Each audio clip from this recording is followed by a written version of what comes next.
Extraordinary personal stories of suspicion and deception and the lives they changed forever. She's my mother. She will never lie to me. Outlook, Secrets and Lies starts next week, Monday to Thursday at 11 GMT.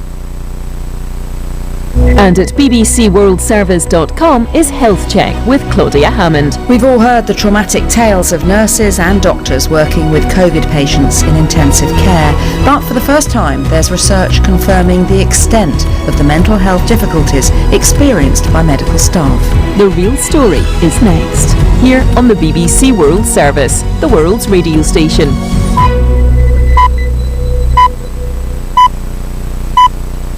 BBC World Service, this is Paul Henley with The Real Story, one topic, 1 hour every week. And this week, are COVID variants the obstacle we can't overcome?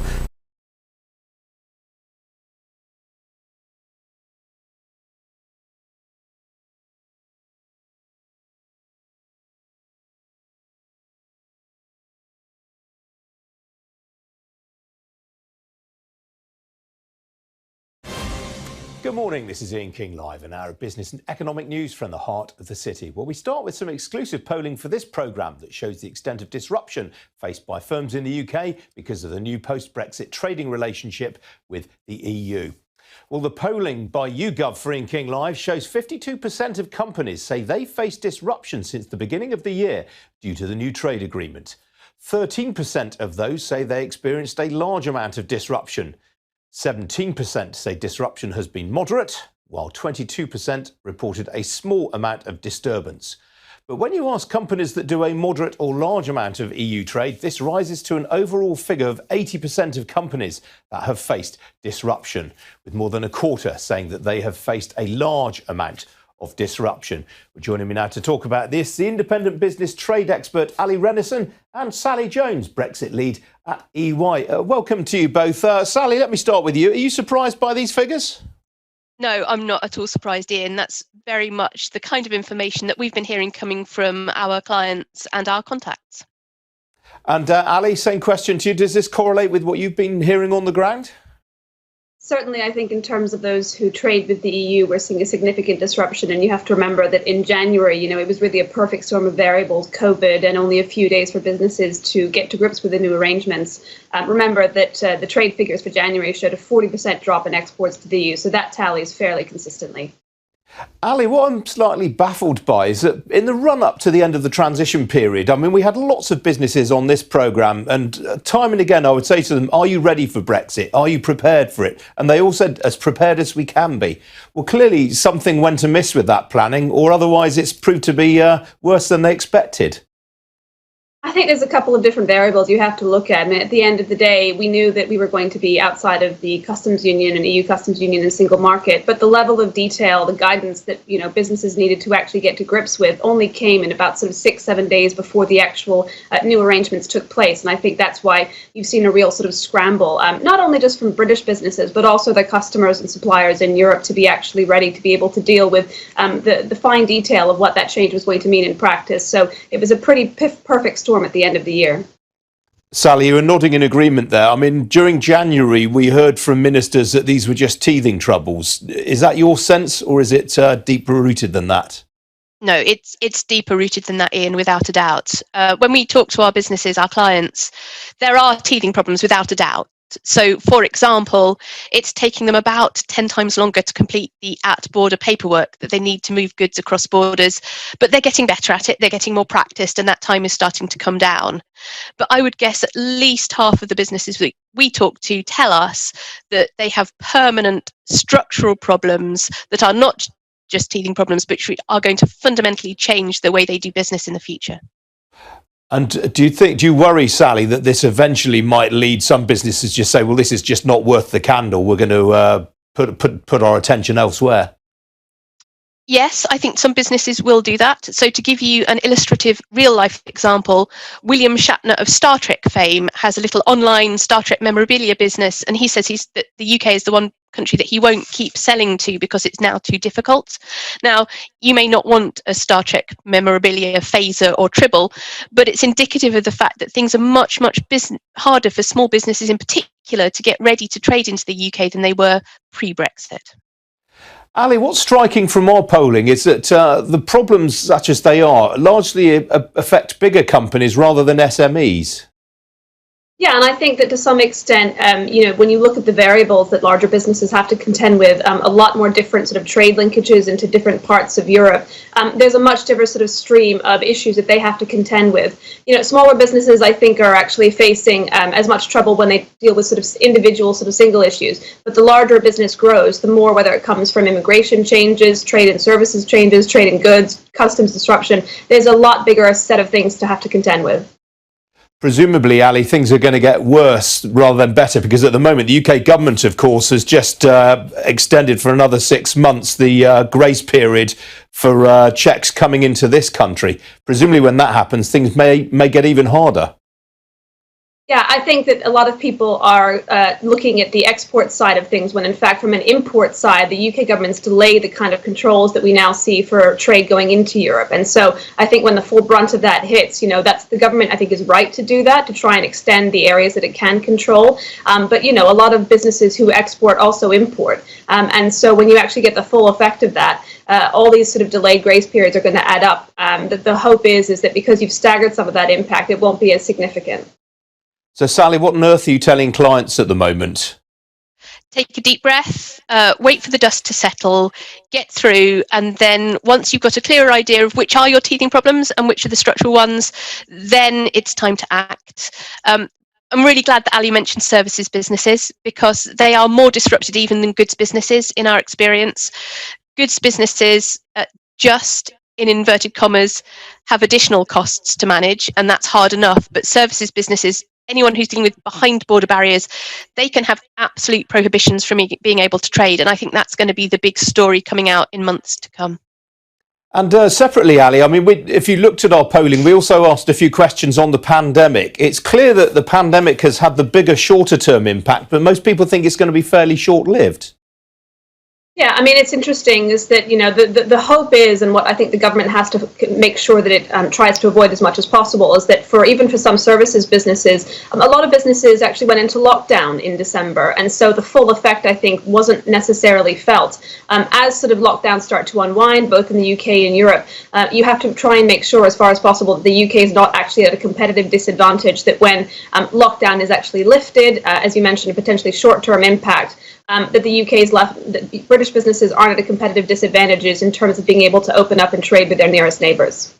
All right, Ali, we'll have to leave it there. Really appreciate you joining me this early in the morning where you are. Sally, great to see you too, as always. Thank you.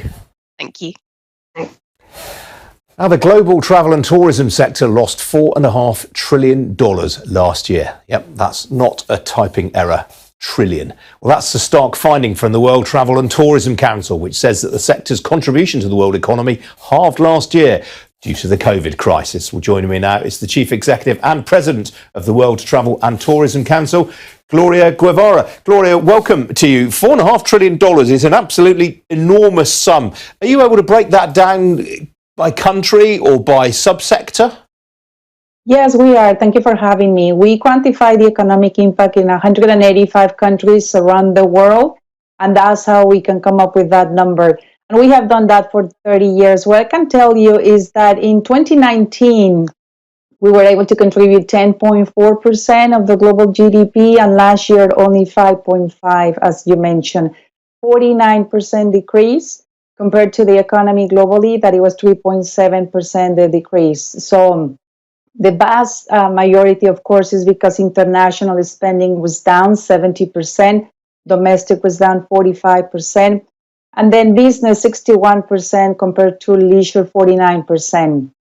We have a ranking of the countries that have been impacted the most, and in the next couple of days, we're going to be releasing the data. Unfortunately, everyone was impacted, as you can imagine. All right, can you give me a few hints as to what countries suffered the most? Unfortunately, one of the big ones was the UK. The UK, for instance, in 2019, it was in the top 5 ranking in terms of the size of travel and tourism, and they fall in the ranking last year. And we believe that was driven because of some of the mobility challenges that we face. The difference, for instance, in the case of Japan, that it was number 4, now is number 3, and we have some other examples. Now, 1 in 5 people in the sector lost their job last year, which is an absolutely horrifying statistic. But how much worse might it have been without all of these government job retention schemes? That is a good point. 62 million people lost those jobs are gone. 62 million jobs are gone. But however, there are 100 million jobs that we were able to retain thanks to the furlough schemes, thanks to the retention schemes, and we should continue with those this year. Because if we don't continue, thanks to those initiatives and those programs, very successful, like in the case of the UK, some countries in Europe, in Asia, we were able to retain 100 million jobs that are still pending. Gloria, which countries, in your opinion, have done the most to try and reactivate their travel and tourism sectors? Well, there are multiple examples that we have seen, for instance, in Europe, in Asia, where you have very clear rules in terms of mobility. And when you have those clear rules, it's easier. In this part of the world, for instance, we have seen in some cases in Greece, some cases in Germany at the beginning with domestic, Iceland. In Asia, we have seen South Korea, Japan. So depending of the region, some countries have done quite well domestic, some countries have done better international, some countries have closed the borders. Unfortunately, every country has reacted in a different situation or different policies, and that has impacted the mobility. I think now what's encouraging is that we believe we're going to have a strong summer. Very important to have this international coordination and to have a mobility, a clear protocol moving forward, hopefully so that we can recover. All right, Gloria, very good to talk to you this morning. Thanks for joining me. Thank you. A bit of breaking news that we can bring you. During the last half an hour, the Supreme Court has ruled against Asda in a gender pay equality test case and said that the roles of store workers can be compared to distribution centre roles. Well, that's for what's known as an equal value assessment. The heart of the case is whether people working in store or in distribution centres should be paid the same. The majority of staff working in store are women, while the majority of staff in distribution centres are men. So the appeal has become a test case for equal pay in different roles. It's a multi-stage legal process that could take several years, but the GMB union is now calling for a meeting with Asda management and demanding some £500 million in compensation. Now, the luxury fashion group Burberry has lost its Chinese brand ambassador as part of Beijing's backlash against Western sanctions on the country. The agent to actress Zhu Dongyu said she had terminated her contract because Burberry had not clearly stated its stance on cotton sourced from Xinjiang, where the West believes human rights abuses have been taking place. At the same time, Burberry's iconic check design has been removed from characters in Honour of Kings, one of the country's most popular computer games.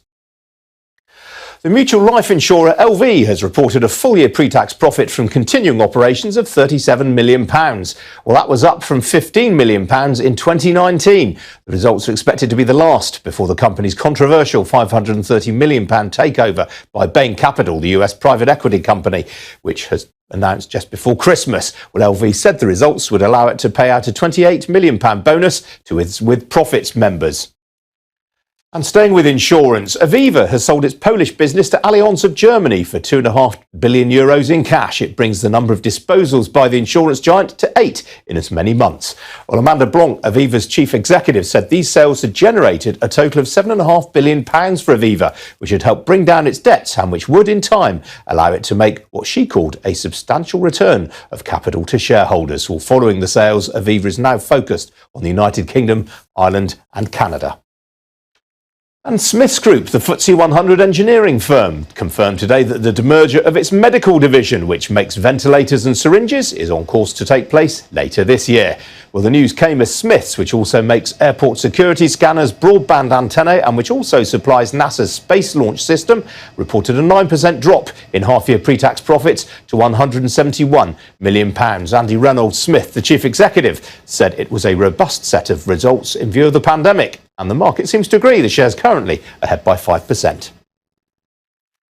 Cape of Good Hope or just hope? Well, that's the big decision facing shipping companies now. Turn your ship around and travel another 3,500 miles in 12 days to Europe around the Cape of Good Hope, or hold on, cross your fingers and hope that they clear the Suez Canal soon so that you can take the shortcut.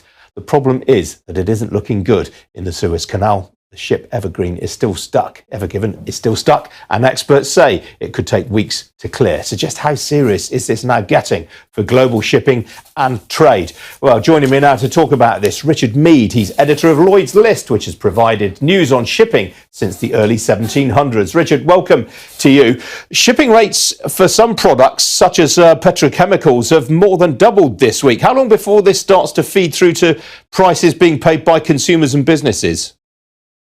I think a lot is going to depend on how long the blockage is there for, quite frankly. We've seen a number of ships already start diversing, so I think the impact is already going to start being felt in terms of supply chains feeling the impact. As of last night, one of the sister ships of the ship that got stuck has clearly made the decision. It's signalling that it was routing through the Suez Canal, and it's very much not at the moment. It's going full tilt towards the Horn of Africa, so I think that probably starts the firing pistol for a lot of other lines that are going to be following suit. That is going to add at least another week. It's going to add cost in terms of the amount of fuel these ships are burning. More importantly, it's going to add significant impact to the already stretched supply chains. You have to remember that the shipping industry was already stretched due to the pandemic. Buying decisions, demand, supply balances have been thrown completely out of whack over the last 12 months. And you're already seeing supply chains stretched as a result of containers not being in the right place, ports and lines struggling to keep up with the demand.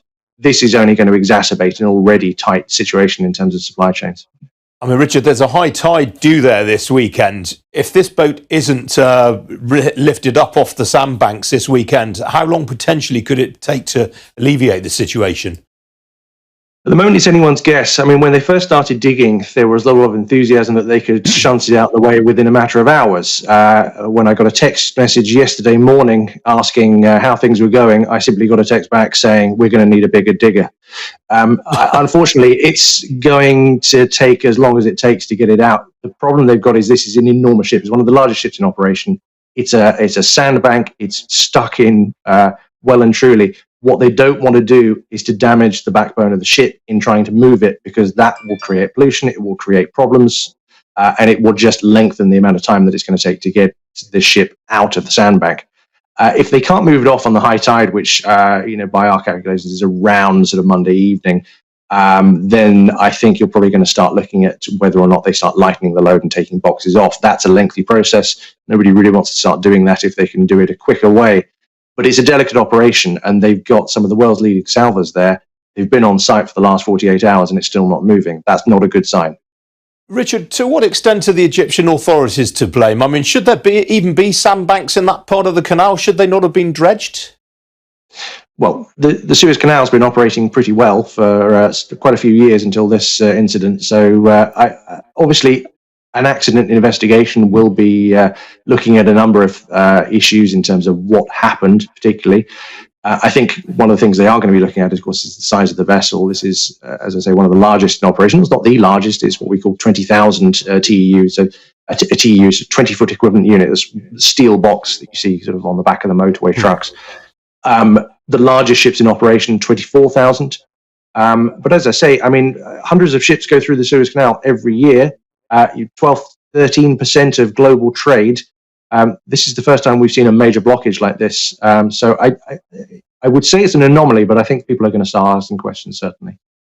And Richard, you mentioned the possibility there of a lot of people starting to turn around and go around the Cape of Good Hope instead. Presumably that exposes them to a greater risk of piracy going down the east coast of Africa. I think that risk has been overplayed, to be honest. The greatest risk is in the Gulf of Guinea, and the route probably wouldn't take major ships through the Gulf of Guinea as a result of that. We obviously did see a Somali piracy situation several years ago. That has been largely cleared up due to a combination of naval force presence and action within Somalia itself.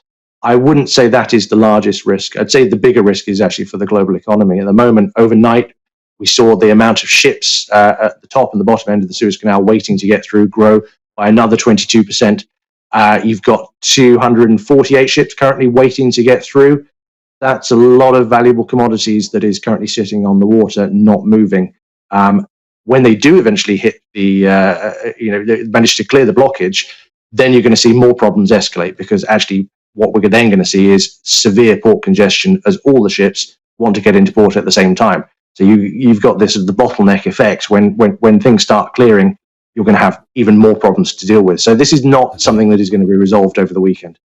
All right, Richard, thanks very much for your very clear-sighted analysis. Fascinating talking to you. Thank you. Well, still to come here on Ian King Live, I'll be taking a look at how global markets are ending the week. Don't go away.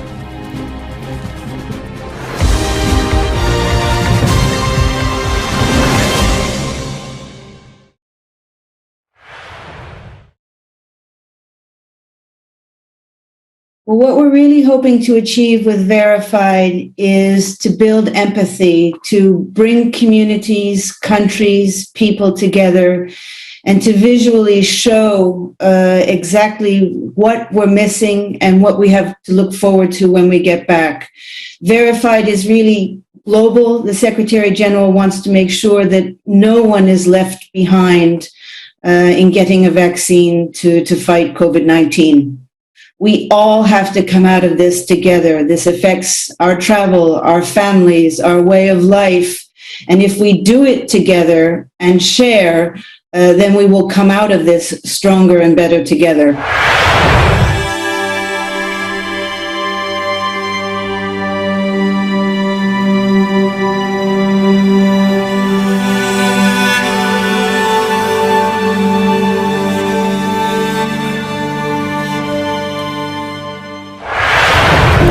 Journalism is under attack. He's clearly marked as press. The right has actually been declared. You have to have the facts. I will stand in the way of the enemy. You have to have the evidence on camera because people are doubting everything. You are further pushing the agenda that is condemning all of us. To prove a wrong. To expose corruption. To show the truth. They just want to celebrate. I don't think any journalist wants anything more than that.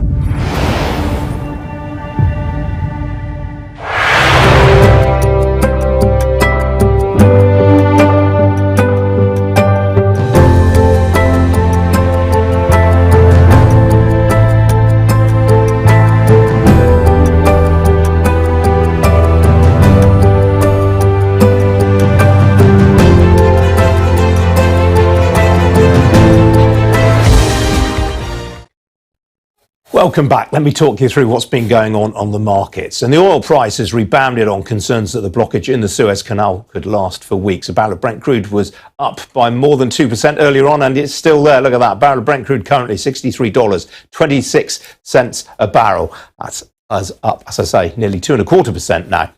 On equity markets, despite last night's sell-off on Wall Street, stocks in the Asia-Pacific region all rose overnight. There were gains in each of Tokyo, Hong Kong, Shanghai, Mumbai and in Sydney. The Nikkei in Tokyo, however, still finished the week lower than it began it. In Europe, stocks also look to be going into the weekend on a positive note. Here's the current picture, all of them in positive territory right now. Among the major talking points, shares of Telecom Italia are ahead by 1.5%, and that is on news that Italy's new Prime Minister, Mario Draghi, is pushing to accelerate full fibre rollout. Well, here in London, the FTSE 100 is also in the black right now, currently ahead by nearly 2/3 amid gains for some of the oil and mining heavyweights. The biggest gainer in percentage terms, though, I mentioned them a moment ago, it's the engineering group Smiths, up some 5% on its better than expected results. On the downside, Burberry currently off by now some 1.5% now after feeling the heat from China. Outside the FTSE, the copper miner Kaz Minerals, they used to be called Kazakhmush way back when, it's up 2%. That's after the consortium seeking to take it private raised its offer to £4.1 billion, while the manufacturing and technology company Oxford Instruments is ahead by some 14% on news that this year's results are going to be better than expected. On the foreign exchange markets right now, the pound has steadied after a couple of days of losses. It's currently up 1/3 against the dollar and up 1/10 against the euro. Well, joining me now, the global market strategist at JP Morgan Asset Management, Hugh Gimber, and the global equity strategist at Jefferies, Sean Darby, who joins me from Hong Kong. Gentlemen, welcome to you both. Sean, let me start with you. It looks like there's been a bit of a bargain hunt going on in your neck of the woods overnight. Yes, I think there's still a desire to own cyclicals, and North Asia comes out very well out on that basis. There's also still very strong evidence of inventory rebuilding in the technology space, which benefits Taiwan and South Korea. And I think we've had the worst of the rout over now for the Chinese market since the end of Chinese New Year. There does seem to be some desire to own Chinese equities here because there's not really any real change in the overall growth rates, which are likely to be about 8% this year. So in many respects, North Asia has got its own leadership at the moment, and I think it's largely being able to shake off any of the woes in the US and NASDAQ. I mean, Sean, you just mentioned, for example, Chinese tech stocks came in for a fearful sell-off a few days ago. Hong Kong went into correction territory. What was driving that specifically? I think there is concerns that we're going to go back to the sort of Trump era in terms of perhaps possible sanctions and tariffs on Chinese technology companies. There's been fears over further delisting of some of the Chinese names in the US ADR market. And the sort of acrimony that we saw in the Trump era between the US and China seems to have restarted again under the Biden administration. So I think it's more political issues that are sort of overshadowing the equity markets in North Asia, not necessarily particularly macro or trade data, which actually is still very, very resilient. Well, Hugh, let me bring you in. We're coming up for the end of the month, the end of the quarter as well, of course. Presumably there's a fair bit of window dressing going on right now among fund managers.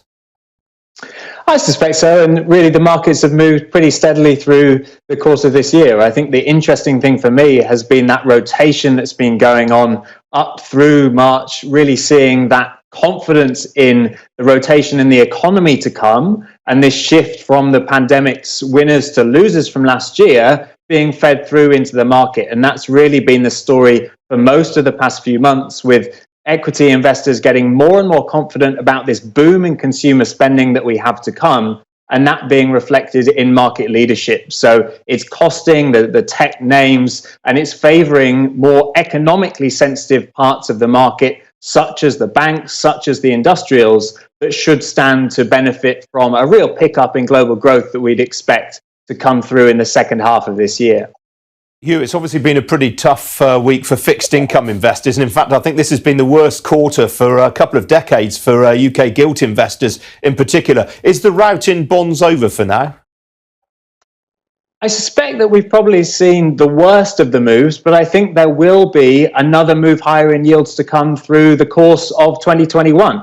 And it's about that mix of growth and inflation that's really driving bond markets higher. If you think back to where we were just about a year ago, you had central banks taking extraordinary action to try and support the economy. They were cutting interest rates, they were ramping up bond purchases, really because the economy at the time needed support badly.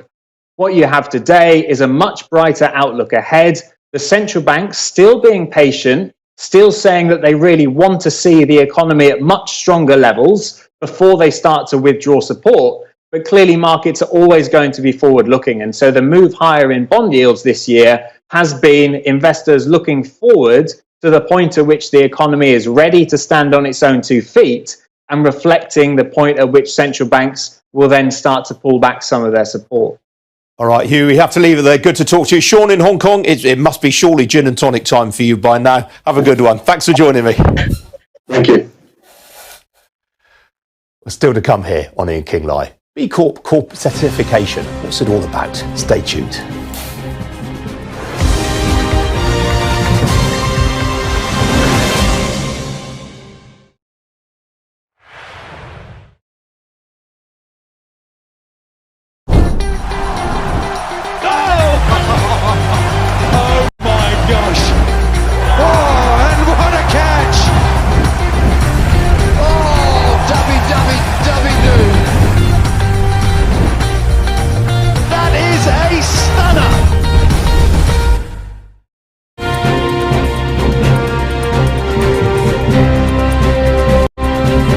Away from the airport, only 35 minutes from the motorway, 10 minutes drive from Central University College, 10 minutes drive to the beach, and close to Prum Senior High School and Ghanaman Soccer Centre of Excellence. For more details, visit our website www.myafricaproperty.com or call our UK office on 0208 123 2523. For our US and Canada offices, call us on +1 585 184 994145. You can also email us at ghana@myafricaproperty.com. Tune in to On Point here on Star Radio UK with Empress Regina every Monday at 5 p.m. GMT. Looking forward to your company. During the time of lockdown, we recognise that young people among us could be vulnerable and subject to abuse. This is why Amicus, an organisation that advocates against child sexual abuse, is here to assist the vulnerable amongst us. We have lined up an exciting and educative programmes that can be of help to you. Please check out our website on www.amicus.org for updates of programme. Enjoy a live chat with our team members for advice. Our online counsellors are also available to advise you and signpost you to the right governmental departments. You can reach us on 033 01 33 2415 or email us at info@amicus.org. Confidentiality is key. Thank you. Hi everyone, it's your girl BB Clement, the author of How to Go From Employee to Entrepreneur and the host of your weekly business show, BB Means Business, the show where we discuss everything you ever wanted to know about business but you were afraid to ask. How do I start my business? How do I raise the finance? How do I grow my business? Where am I going to find my customers? Join me every Tuesday at 1:30 p.m. on Star Radio UK to get all the information and tips that you need to become a successful entrepreneur and become financially free. Remember, don't let life dictate to you. Rather, put your signature on life. Check me out. He tells me my energy is making him tired. Yes! How do you get the energy to do I've been told that I have a lot of energy, but my goodness, I think today I have met my match, people. I have met my match, Miss Suzanne. Wow, amazing. One of the things that the start of the darkness. Of darkness. So what did that? Myself and the world in adjust. And 2019. Forget the proverbial boardroom. Join me, Simone Frazier, on the CEO, the program that gives you the driving seat over your life. Every Tuesday, 8 p.m. only on Star Radio. Hi guys, this is your friend Uruj from SendWave. SendWave is a money transfer app that is used by people all over the world to send money to their loved ones in Africa. With SendWave, you can send money to Ghana, Nigeria, Kenya, Uganda and Tanzania. And the best part is, SendWave is absolutely commission free. Our exchange rates are excellent. You can see for yourself by checking them out on our website. So how do you use SendWave? SendWave is an app that you can download onto your phone from the App Store or Google Play Store. The app is free to download. After downloading it, just open the app and enter your name, email and phone number. That's it, you're good to go. Make sure you use the promo code SR, S for Star, R for Radio. This promo code will give you £5 free credit to send to Africa on your first transaction. Your money will be delivered to your recipient within seconds. Feel free to call me on 0749 7377 647 at any time. I'll be happy to tell you all about SendWave and help you in any way I can. Remember to use the promo code SR for £5 free credit. Medasse. Listen to Reverend David Peterson. And you have to listen. Your spouse can leave you. Your friends can leave you. Your family can leave you. Your next door neighbor will talk about you. But God will never leave you. This and every Wednesday from 7:30 p.m. on the Led by the Spirit program on Star Radio UK. Hello, lovely listeners. Tune in to the renewed show with Charlotte.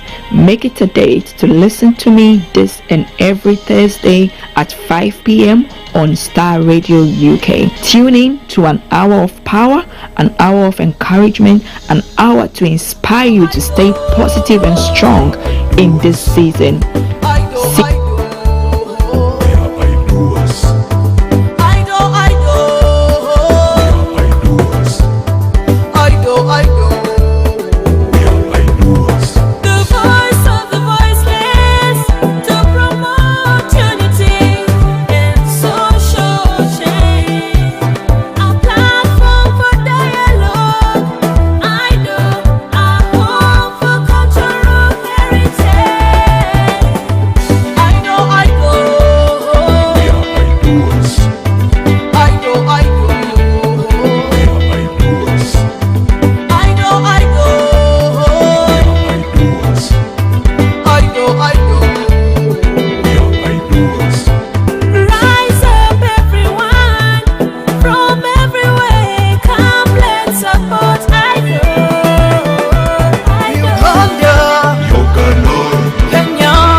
Tune in to On Point here on Starr Radio UK with Empress Regina every Monday at 5 p.m. GMT. Looking forward to your company. During the time of lockdown, we recognise that young people among us could be vulnerable and subject to abuse.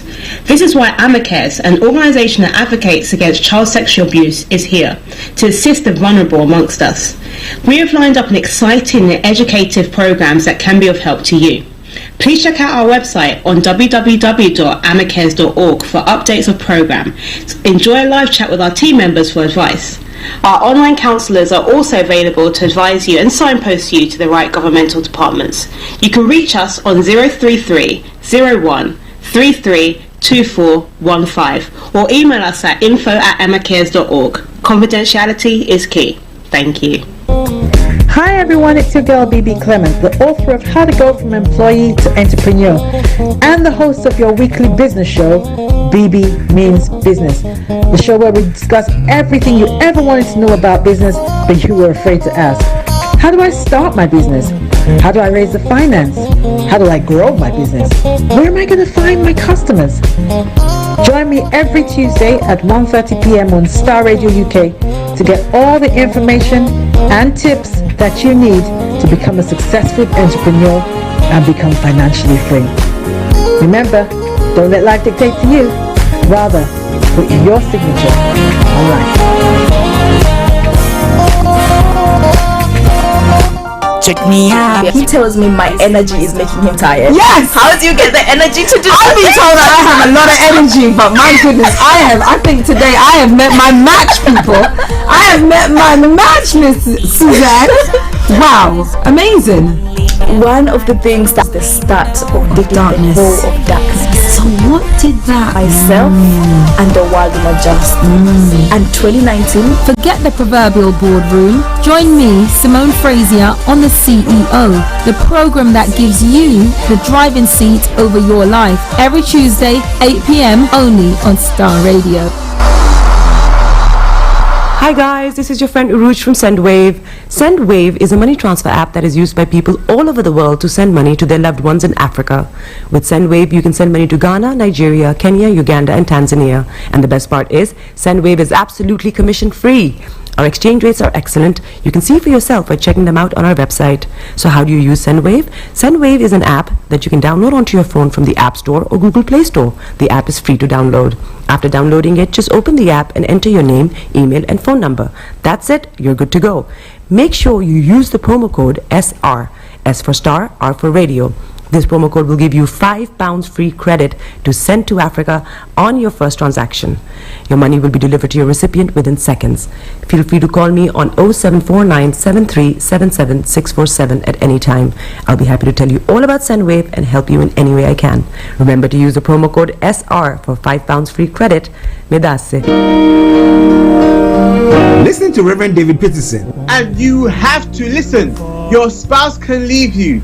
Your friends can leave you. Your family can leave you. Your next door neighbor will talk about you.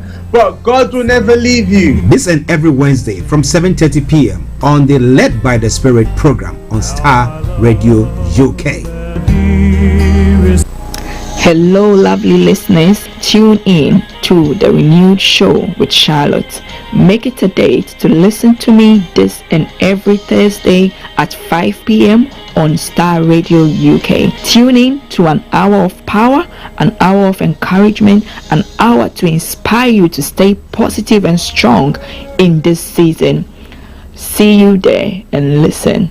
Getting onto the property ladder has never been easy until now. Join us this and every Thursday from 7 p.m. to 8:30 p.m. live on the Property Hour Show on Starr Radio UK, where we talk to mortgage brokers, property developers, estate agents, landlord, tenant, property consultants on how to invest or get into the property business and make money. You can't afford to miss this. The Property Hour Show is your best source into the property industry. Hi there. Are you dreaming of owning your own house in Ghana? Then you will need a well-documented piece of land that is free from troubles. I highly recommend My Africa Property for any size of land that you will need. With My Africa Property, lands are available in Prampram, Sopoli, Tohinya, Ogome, Dodova, Winneba, and many other locations at affordable prices.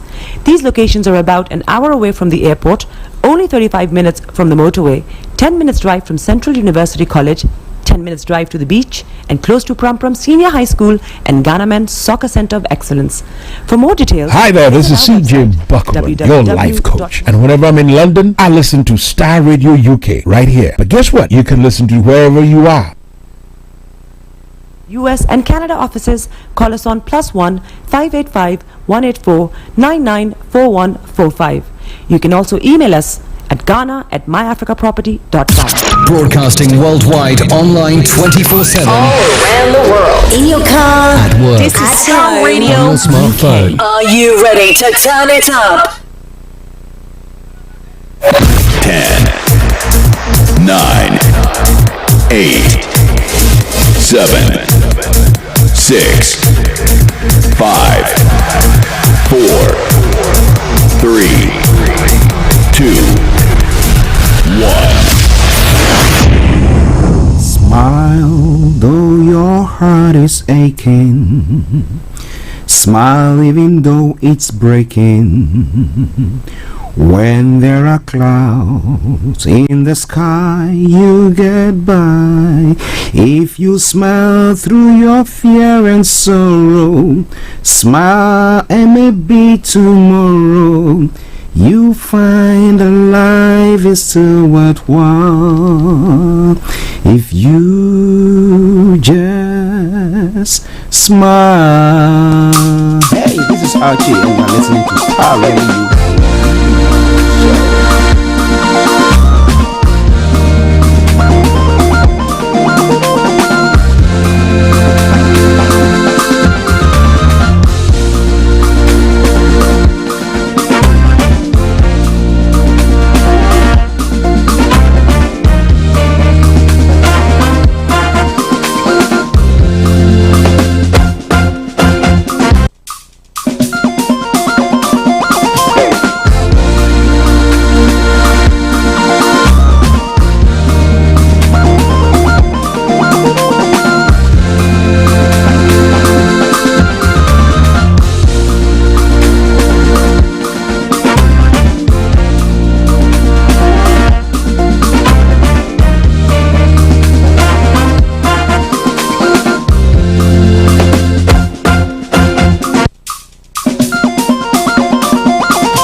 your favorite African and Caribbean radio station in London. And it is the Friday edition of the morning show. I hope you've enjoyed all the lovely tunes that I've been bringing to you this morning. But like I say all the time, good morning, good afternoon, good evening, good dawn to you, wherever you might be on planet Earth. And I hope you are having a good day. And I say good morning, good afternoon, good evening, good dawn to you. Say morning to my colleague, Mr. Frank Davids, Mr. Lime Ikoike, Mr. Dan Tabiri, CEO of GIL Accountancy Services, our money man.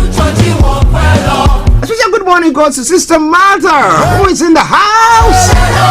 Yes, we say morning to you, Sister Martha.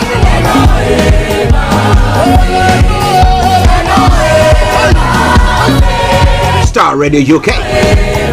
A special good morning goes to Mr. Kofi Ali Abdul Yakin. Felix all the way in Aberdeen. I hear back of you this say Mr. Champion Pointility Mamina Archie. Thanks a special good morning also too.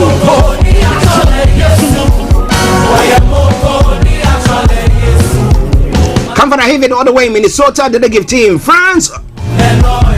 I'll be saying in the USA, Mr. Davidson, John Buama. Good morning to you all, ladies and gentlemen.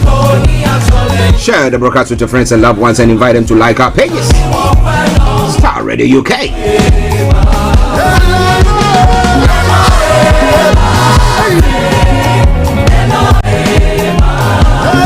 Our protocol observed. Of course, I am. This is the morning.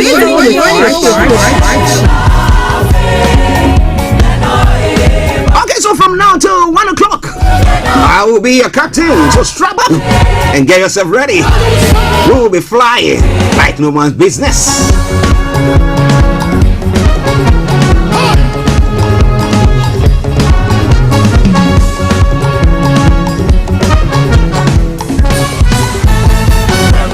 By way of program outline, if it's the first time of tuning in to listen to us, this is how the program goes. I'll be bringing you the code for the day, the weather forecast is going to follow soon, then the travel updates.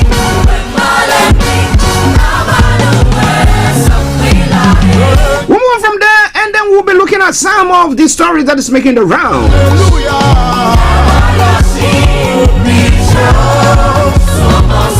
At 12 o'clock, the lines will be open for you to add your voice to the discussions wherever you are.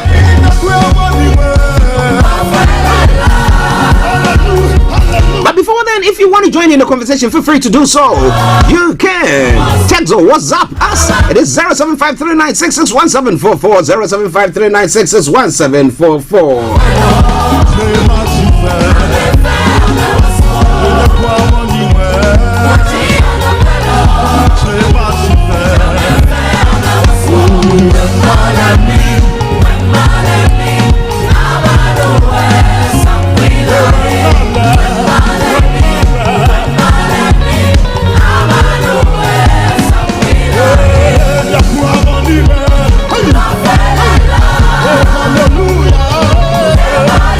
Okay, dokie do. Then at 12:30 we have our money man, Mr. Dan Tabiri, CEO of GIL Accountancy Services, joining us on the Money Hour. Then at 1 o'clock we bring the curtains down for the end of the program. So this is how the program is going to be for you today, Friday, the 26th day of March, the year 2020. Time now 10:54. Starr Radio UK. Okay, so let me crack on straight, bringing you the travel updates and everything that you need to know. So the quote for the day says, if you want things to improve, you have to first improve. If you want things to improve, you have to improve first. So change, and then you can be a catalyst for change around you. Starr Radio UK. Let me say good morning to Regina Anima.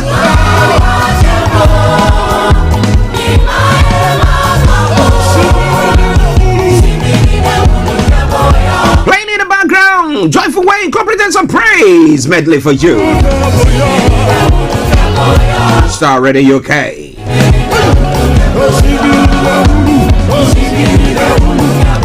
the broadcast with your friends and loved ones and invite them to like our pages as well. I hope I'm putting you in a great mood because you know what? This is where your weekend starts from. Oh, here on Starr Radio UK. The coolest way to start your weekend.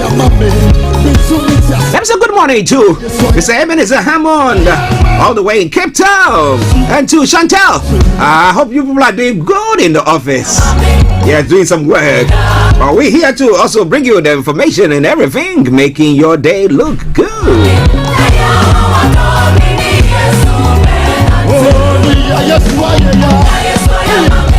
Okay, now let's move on to the weather front. Let me tell you what is going to be on the weather front today and over the weekend as well. For London and the southeast of England, this is how it's going to be for you. Through the afternoon, a band of heavy rain will push in from the west and it will turn much chillier and windy too, with a brisk southwesterly wind. This evening we'll see patches of cloud and a chance of a few showers or spots of rain. It's going to be clearing to a few clouds overnight, but it's going to be breezy. Total temperature is going to be 11 degrees, the low is going to be 3 degrees. Pollen level is going to be low, UV level is going to be low, pollution is going to be low. Sunset 18:23. Sunrise for tomorrow morning 05:51 hours. But let's look at tomorrow. What's going to happen over the weekend? Saturday will be a likely dry day with plenty of sunny spells to start, but clouds will increase in the afternoon. It's going to be less windy. Then comes Sunday. Well, it's going to be a cloudy day there. So if you have anything to do, just crack on with it. Just get on with it. Starr Radio UK. All right, now let me take you straight to the roads and let you know what is happening on the travel this morning. As I say, keep your eyes on the roads, keep your eyes on the roads. So keep you navigated. I promise I'm on the Starr Radio UK travel update that comes your way every weekday from 10:40. Now today 10:57. Yes, making sure that you are enjoying some music. Now on the Hammersmith and Silly lines, there are minor delays due to train cancellations. Now Waterloo and City line has still got planned closure. The other side, all the others, good service. On the London Overground, still until Tuesday, the 6th of April, late evening weekday trains at 23:03 and 23:33 and 00:48 hours from Liverpool Street to Chimford will not run due to staff shortage. Moving on to the river bus this morning. On the river bus, as you know, all suspended apart from the Woolwich ferry that has got good service. Check before you leave. On the National Rail, applaud to say, yes, good service throughout. Yeah. Okay, now finally on the major roads in London, what's happening there? A13 have got closures, A23 closures, A24 closures, A4 closures, Central London Red Road closures, A3 serious delays, A316 serious delays there. That aside all the others, no exceptional delays. But let me say good morning, good afternoon, good evening, good dawn to you wherever you might be on planet Earth. Enjoy your commute for today, but you know what? Continue to keep those eyes on the road.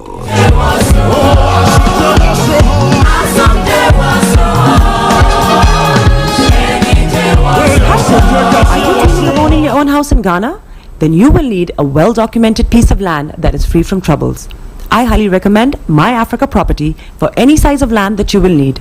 With My Africa Property, lands are available in Pram, Sopoli, Tohenia, Ogome, Dodova, Winneba, and many other locations at affordable prices.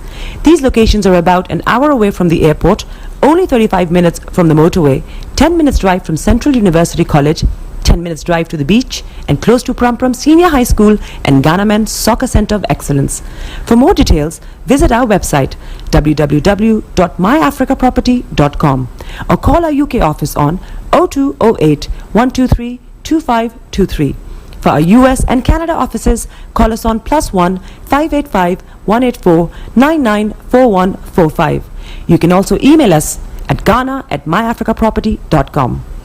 Tune in to On Point here on Starr Radio UK with Empress Regina every Monday at 5 p.m. GMT.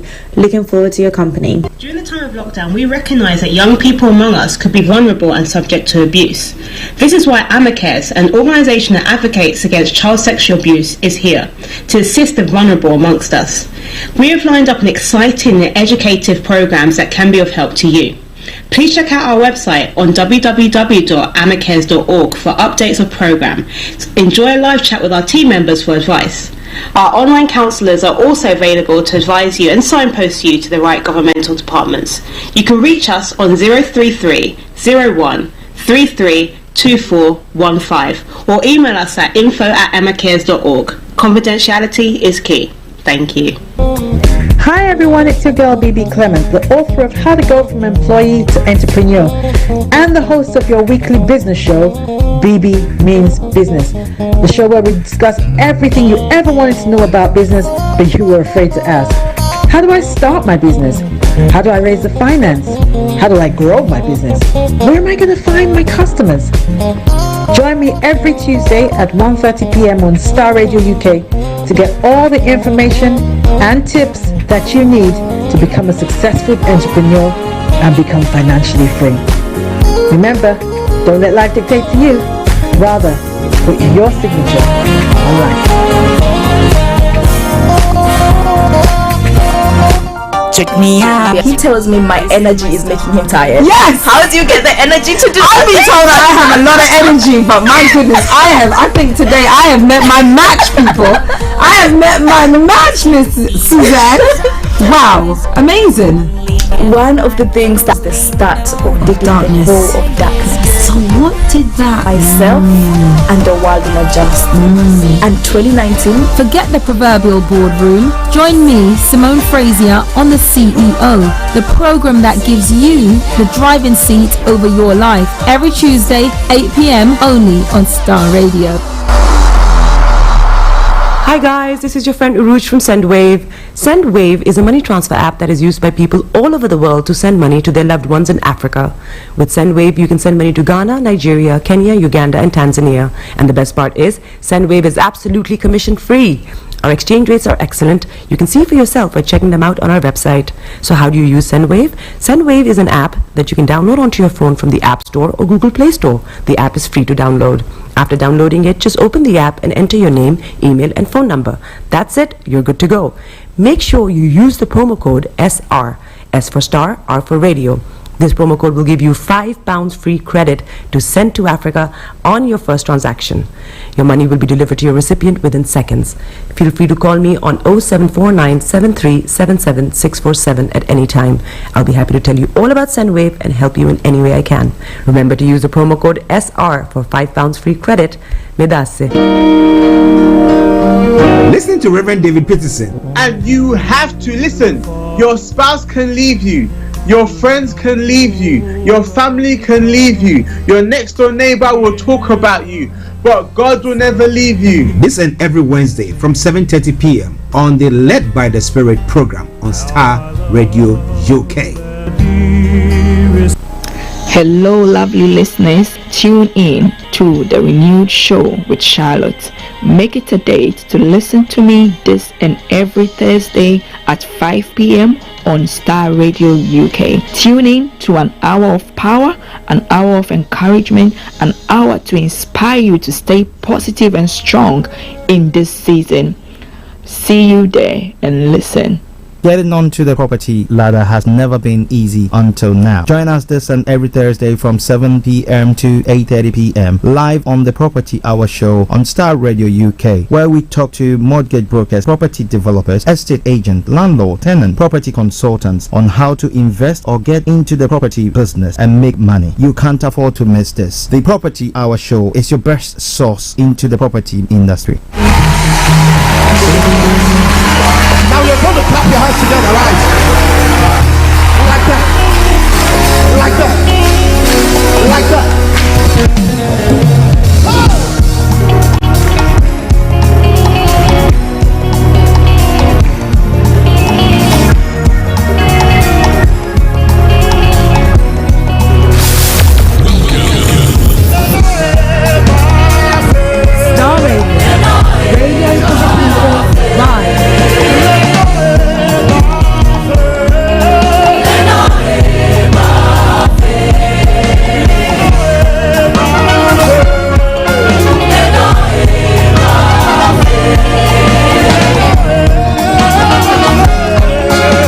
Yes, welcome back to the program Starr Radio UK, your favorite African and Caribbean radio station in London, bringing the time now to 5 minutes past the top of the hour.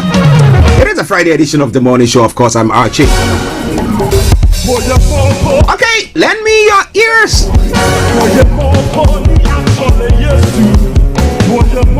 Friends and loved ones, you are all my countrymen, but I come from every part of the world. I relate to everybody. You all come from the same source, right? Okay. Now let's look at some of the stories making the rounds this morning across the globe. But starting from home here in the UK, we'll be bringing you in-depth analysis of all those stories in a bit. But now, just stay tuned.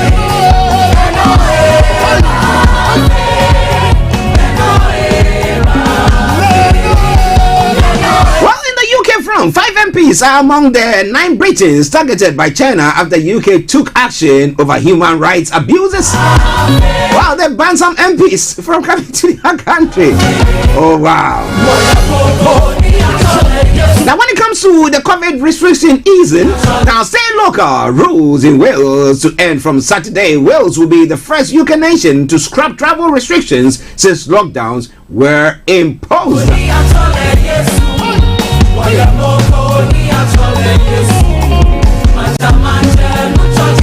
Now, the Chancellor of the Exchequer said that people may quit if they are made to work from home. Really? What kind of planet is he living on? Some people want to work from home. The other time, was it a couple of days ago, one of the bosses of one of the organizations came out to say that look, they are not going to be going, they're not going to be forcing anybody to go into any office, but maybe once a while when they have a general meeting of anything of the sort, then they will have people coming in for that. But people are going to be working from home because they think that they get a better output than when people are in the offices. Now, what do you think? The Chancellor is urging firms not to scrap offices altogether, warning employees may leave if they do. Really? Yeah, I know they are looking at the bigger picture, because if people go into the office, the corner shop, the coffee shop, the book shop around that place, I mean, they will all get, but if you look at the employers, you are looking at the monies or the bills that they have to pay, apart from the staff that they are paying and the logistics that they have to supply. You look at the rentals, which are humongous. And if they think that their workers can work comfortably from home, and then once a while, if they need to have a bigger meeting, they can hire a place for them to gather and do it. What do you think? Well, I'll be making more on that. If you're a worker, I want to know, do you want to be in the office or you want to be working from home? We want to see the statistics. How many people, how many workers want to still continue to work from home if their work allows or can do that? Because there are some works that whatever you do, you have to still go out there. So we'll be looking at that. Now, as the Law Supreme Court appeal in equal pay fight, the Supreme Court rules as that shop workers free to pursue fight to gain equal pay with warehouse workers. I think warehouse workers were getting more money than those in the shops itself, and therefore, we'll see the outcome of that.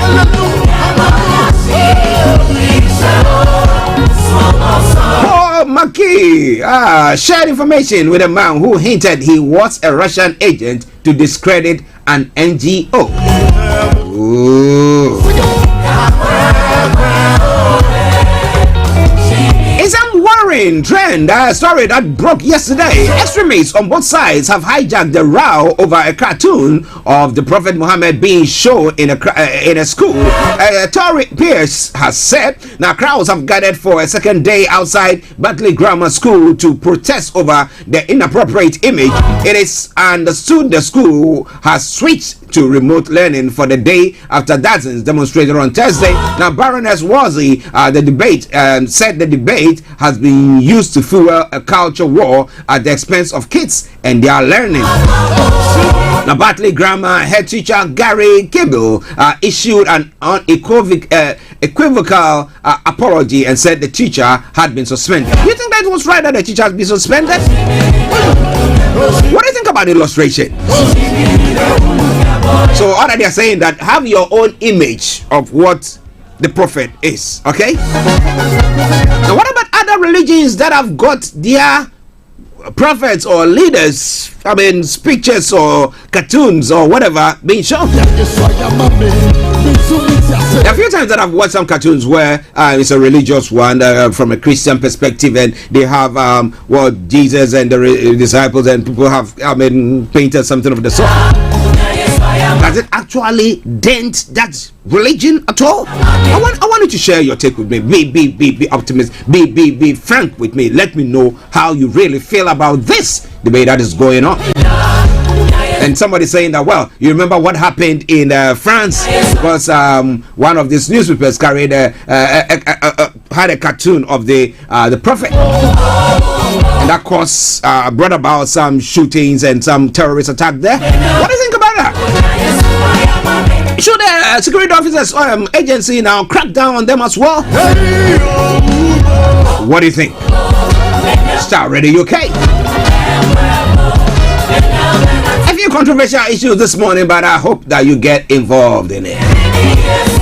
Let us know your take. Like I said earlier on, exactly at 12 o'clock the lines will be open. But before then, if you want to share or discuss some of the issues that is going on, put your take on our Facebook page, or you can text or WhatsApp at 0753966144.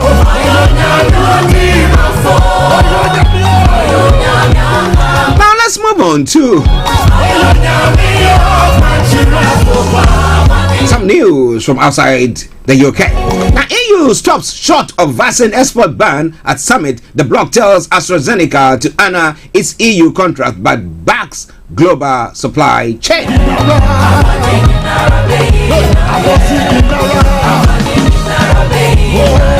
Now, when it comes to the Suez blockade, Suez Canal blockade is holding up $9.6 billion of goods a day.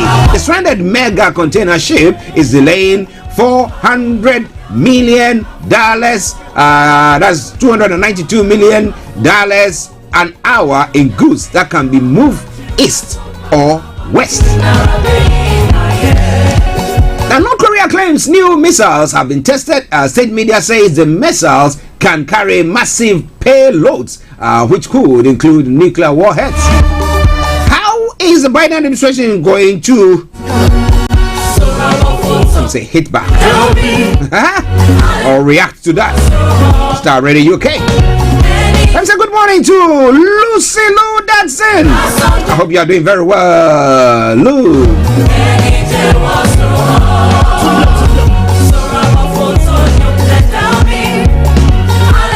Putting you in the weekend mood. Because you know where? This is where your weekend start from.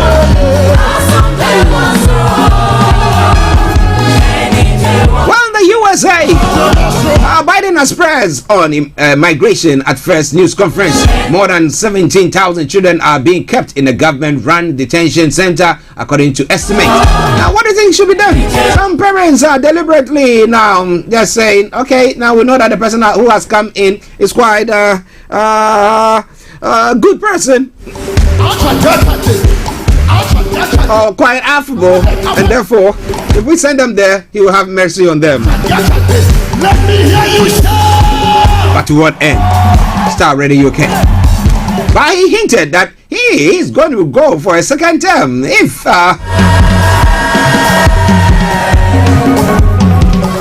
grace permits him. Starr Radio UK.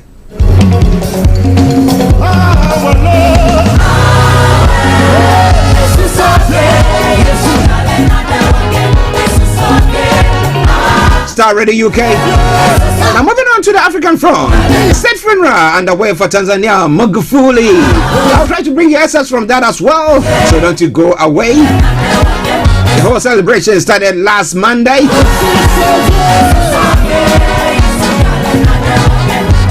Eritrea is to withdraw troops from Ethiopia. Prime Minister said there is growing international pressure on Ethiopia to end fighting that has displaced thousands. In South Africa, Jacob Zuma says, look, I am ready to be jailed. They are waiting for their ruling.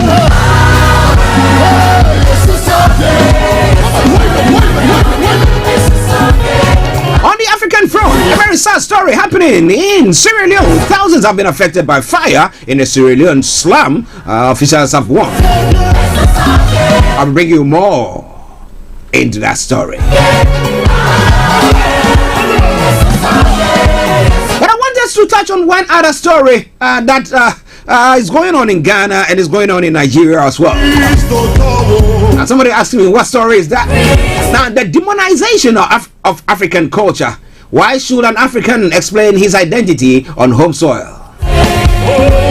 Now, this is from the backdrop, against the backdrop of the recent incident of magistrate court in Abuja, where the hashtag revolution leader and activist Omoyele Sowore was seen with a so-called herbalist.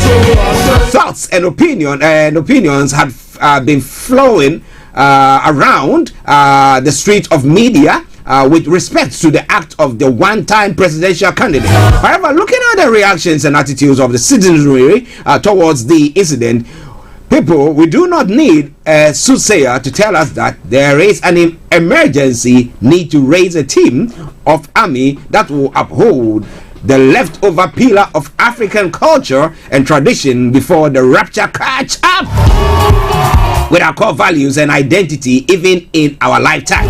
Since the outbreak of the incident, there have been wide broadcasts and media arguments among scholars, traditionalists, and media commentators as to propriety or otherwise of the decision of such public figure. So he decided to go to the courts, and he had with him a fetish priest. So maybe a fetish priest who is is he a supporter? I wouldn't say a supporter, but somebody who likes, maybe he stands. I'm just thinking out loud there. Okay, so that's not what he has said there. And then people say, how come you come to a court with a fetish priest? And they say, well, it is our culture. That is something that we do. And that takes us straight to Ghana, where the Minister for Education Minister Dr. Yao Edichum has disclosed that consultations are ongoing aimed at revising school rules to address matters as relates to the admission of Rastafarian students. According to him, the Achimota School has over the years been a school of inclusion. And he was speaking on the floor of Parliament on Thursday. Dr. Edichum called for calm nerves in addressing the admission standoff. So the question is, are we demonizing African culture? And should we, on our own land, explain our identity? We'll be having a detailed look at this. 80 minutes past the top of the hour, the time, the morning show, the program. To all our Tanzanian listeners and viewers, I say our thoughts are with you. Condolences. And to the late President John Magufuli, may his soul rest in perfect peace.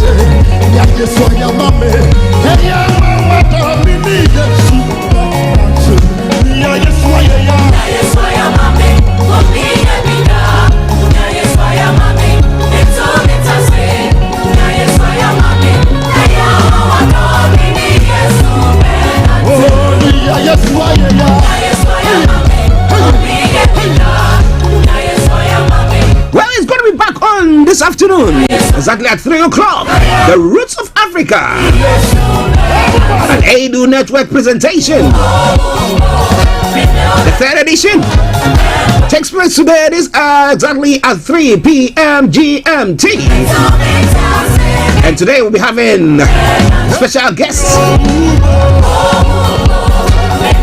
His Royal Highness Papa Sunday Emolot and Professor Patrick Ogwang Angel. Yes, they will be here joining Mr. Frank Davids on that wonderful program. Now, if you've missed the first two, don't you worry at all. You can go to our podcast session or go to our YouTube channel or the Starr Radio UK Facebook page and just type in there and you will get that coming up and you can re-listen to it If you're a business person, you're looking at investing there, you are an African. I was going to say Ghanaian. Yeah, Ghanaians are Africans as well, aren't they? But whatever it is, make sure you make a date with Mr. Frank Davis on the Roots of Africa this afternoon. Exactement 3 p.m. In Uganda and Nairobi, it's going to be 4:30 p.m. and 7:30 p.m. EST. Starr Radio UK. Okay, we'll take a quick break. We come back. I have with me Mr. Frank Davis, who has joined in. I'll be having a look at some of the details of the stories. But like I said earlier on, if you have any reaction or you want to contribute to the program in any way, shape, or form until 12 o'clock, post it on our Facebook page, or you can text or WhatsApp at 075-396-61744, 075-396-61744.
Size of land that you will need. With My Africa Property, lands are available in Pram, Sopoli, Tohenia, Ogome, Dodova, Winneba, and many other locations at affordable prices. These locations are about an hour away from the airport, only 35 minutes from the motorway, 10 minutes drive from Central University College, 10 minutes drive to the beach, and close to Pram Senior High School and Ghana Men's Soccer Center of Excellence. For more details, visit our website www.myafricaproperty.com or call our UK office on 0208 123 2523. For our US and Canada offices, call us on +1 585 184 994145. You can also email us at ghana@myafricaproperty.com. Welcome back to the program. It is Starr Radio UK. It is your favorite African and Caribbean radio station in London. As I announced this morning, yes, we're going to be having as a special guest today on the Roots of Africa show presentation, or an Idol Network presentation, and exactly at 3 p.m. we'll be having His Royal Highness Papa Sunday Emirate, or His Excellency, okay, His Royal Highness, His Excellency, and the Professor Patrick Ogwan Engel. They will be presenting, or they'll be on the show this afternoon exactly at 3 o'clock. It'll be hosted by Mr. Frank Davis. If you followed us in the past 3 weeks, we'll be having a couple of groups of people. Last week we had a team from Ghana as well, some Royal Highnesses from Ghana as well.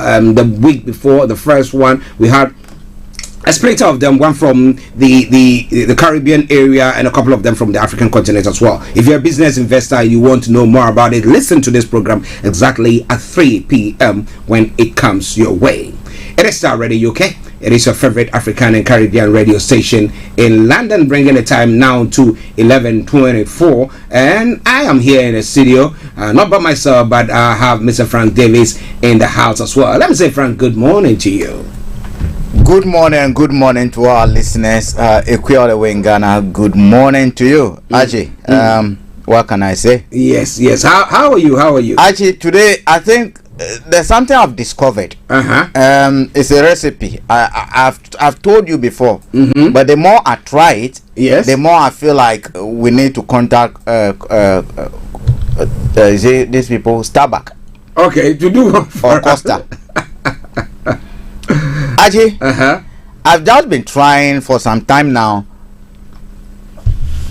Right, it tastes good. For those at home, try black coffee and black pepper, or coffee with black pepper. Okay. You know the black pepper, the black pepper. Try. Okay. Yeah. It brings in some nice flavor. You know the way they tell you old wine. Yes. You know how they taste old wine, and I tell you what. Those people, some of them, they tell us absolute rubbish. This one tastes like.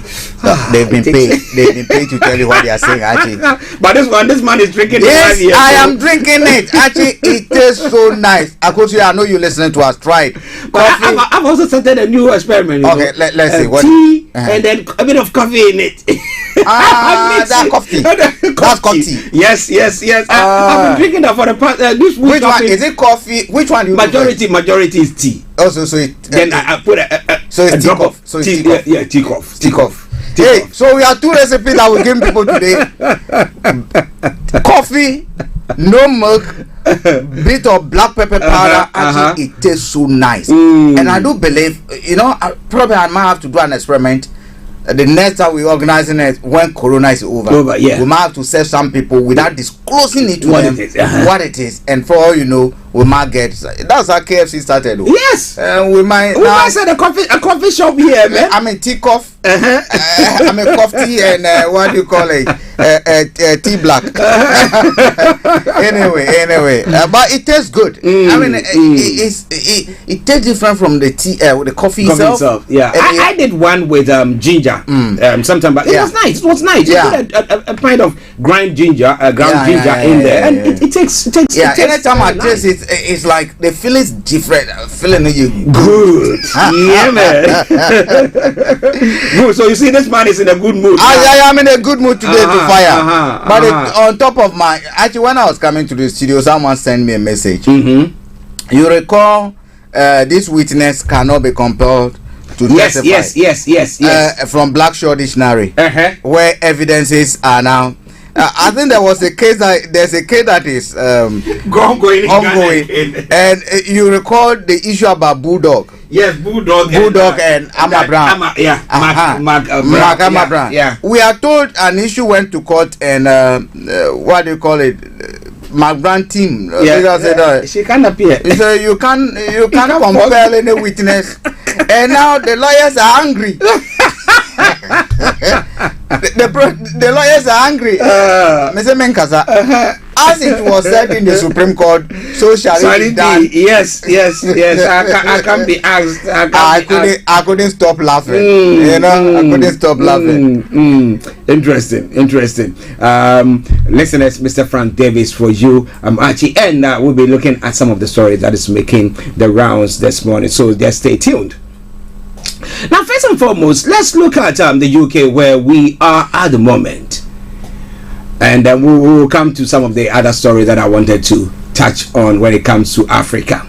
Now, China has banned UK MPs after Uyghur abuse sanction. Now, 5 MPs are among the 9 Britons targeted by China after the UK took action over human rights. I don't want to go into the list of the MPs because whatever it is, we know that the US also have sanctioned some officials of the Chinese ruling crew. Now, the problem is about this Uyghur people who they are saying that look, they are being forced. It's a slavery thing. They are forced into forced labor, and they are saying that look, we are not. They even showed some pictures. We know when it comes to propaganda, that's what people try to do so that they paint themselves right. But yesterday there was this issue where some group of shops, big shops, H&M, we have Nike, who were all saying that, oh, we're not going to buy the Chinese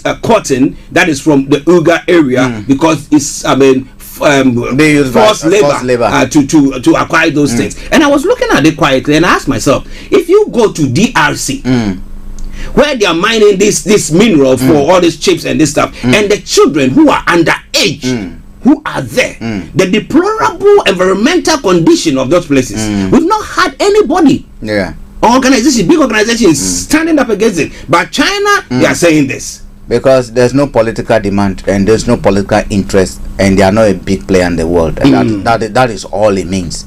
The interest over here is not about the Uyghur people. They are using the Uyghur people as a weapon, but they are weaponizing it to achieve a bigger objective. I am not agreeing with whatever is going on, because yesterday I listened to a Chile story where someone, a student actually, after graduating, her parents had been, she found out that both parents had been arrested. Her brothers have been arrested and taken to a camp for re-education, and she can go back and other things. Well, whether that's true, you and I weren't there, but if those facts are anything to go by and we can only look at them as facts, then I think the Chinese government cannot be wholly correct. If they say it is just for educational purposes, they are retraining them. There's something untoward that is ongoing over there. The issue about the multinationals and what HMs have done. Look, Archie, is our business. Who control H&M? I mean, they are looking at their board. I mean, who control that? Those decisions are not coming from you and I. In fact, on contrary, you and I will have to now pay more. Because there's going to be a bit of shortage. The question we ask again is, where is the cotton coming from? Because all these clothes are produced through cotton, right? Where are the raw materials coming from? What is happening in India? What is happening in Bangladesh? What is happening in Eritrea? What is happening in Kenya? The cotton growing area. What is happening over there? They're questioning how cotton even gets from those areas to even get to China to be used for clothes. They are only concentrating on what they call the middle part of the problem, because we know in some of these areas, the farming communities, the children are living in deplorable conditions. So if anything at all, and if they are concerned truly about humanity, then they might look at the genesis of, how the cotton even start and get to our clothes. In my view, yes, they might want to make a point, but these are more politics that is being played in Wall Street than anything that will be good for the people and even you and I. Okay, listen to Star Radio UK. Star Radio UK. Now, moving on to some other story that is making the rounds here in the UK that pertains to a cartoon of the prophet. Now, yesterday at the Batley Grammar School, Yorkshire, West Yorkshire, Yorkshire area, a teacher doing an educational lesson used a cartoon to depict the prophet. I don't know whether he drew that cartoon or it was something that he picked and was discussing. I don't know how the parents managed to know about it. Was it that some of the children who went home to go and tell their parents that we studied, what did you study today? Oh, we studied the prophet, the cartoon of blah blah blah. Now, and some people going on the offensive to the school, storming the school, virtually looking for the teacher. I bet you if the teacher had come out, they might have strangled the teacher or lynched him. Now, we live in a community or a place where there's supposed to be tolerance. But if people can go on this path, and where somebody was citing an example of what happened in France, because a newspaper published a cartoon of the prophet. Then what are we trying to see? What is this that is going on here? I listened to the story, and let me be blunt over here. I disagree to a large extent with the parents. The school might have taken action, but I totally disagree. I see where they might be coming from. I understand where they are coming from a religious point of view, but I strongly disagree with them. Look, we are told from a religious point of view, from Islam, that there's no picture, image, or anything of Prophet Muhammad.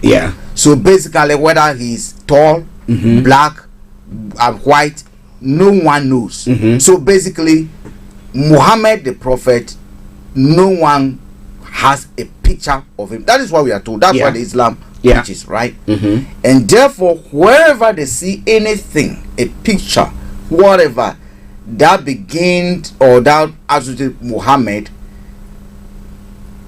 they think, what do you call it? Blasphemy. Blasphemy. Does that mean that no more, because so no Muhammad on earth can even become a prophet again? Is that what they are saying?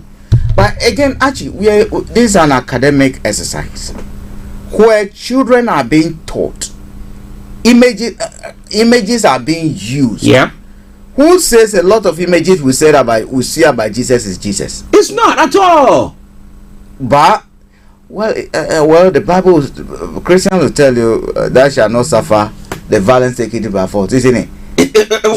So they want to use violence to take what belongs to the Islam religion by force, isn't it what they say? Yeah. So probably the Christian might have it in the Bible, but it's being practiced by the Muslims. Probably, but actually, in my view, schools and educational institutions must be provided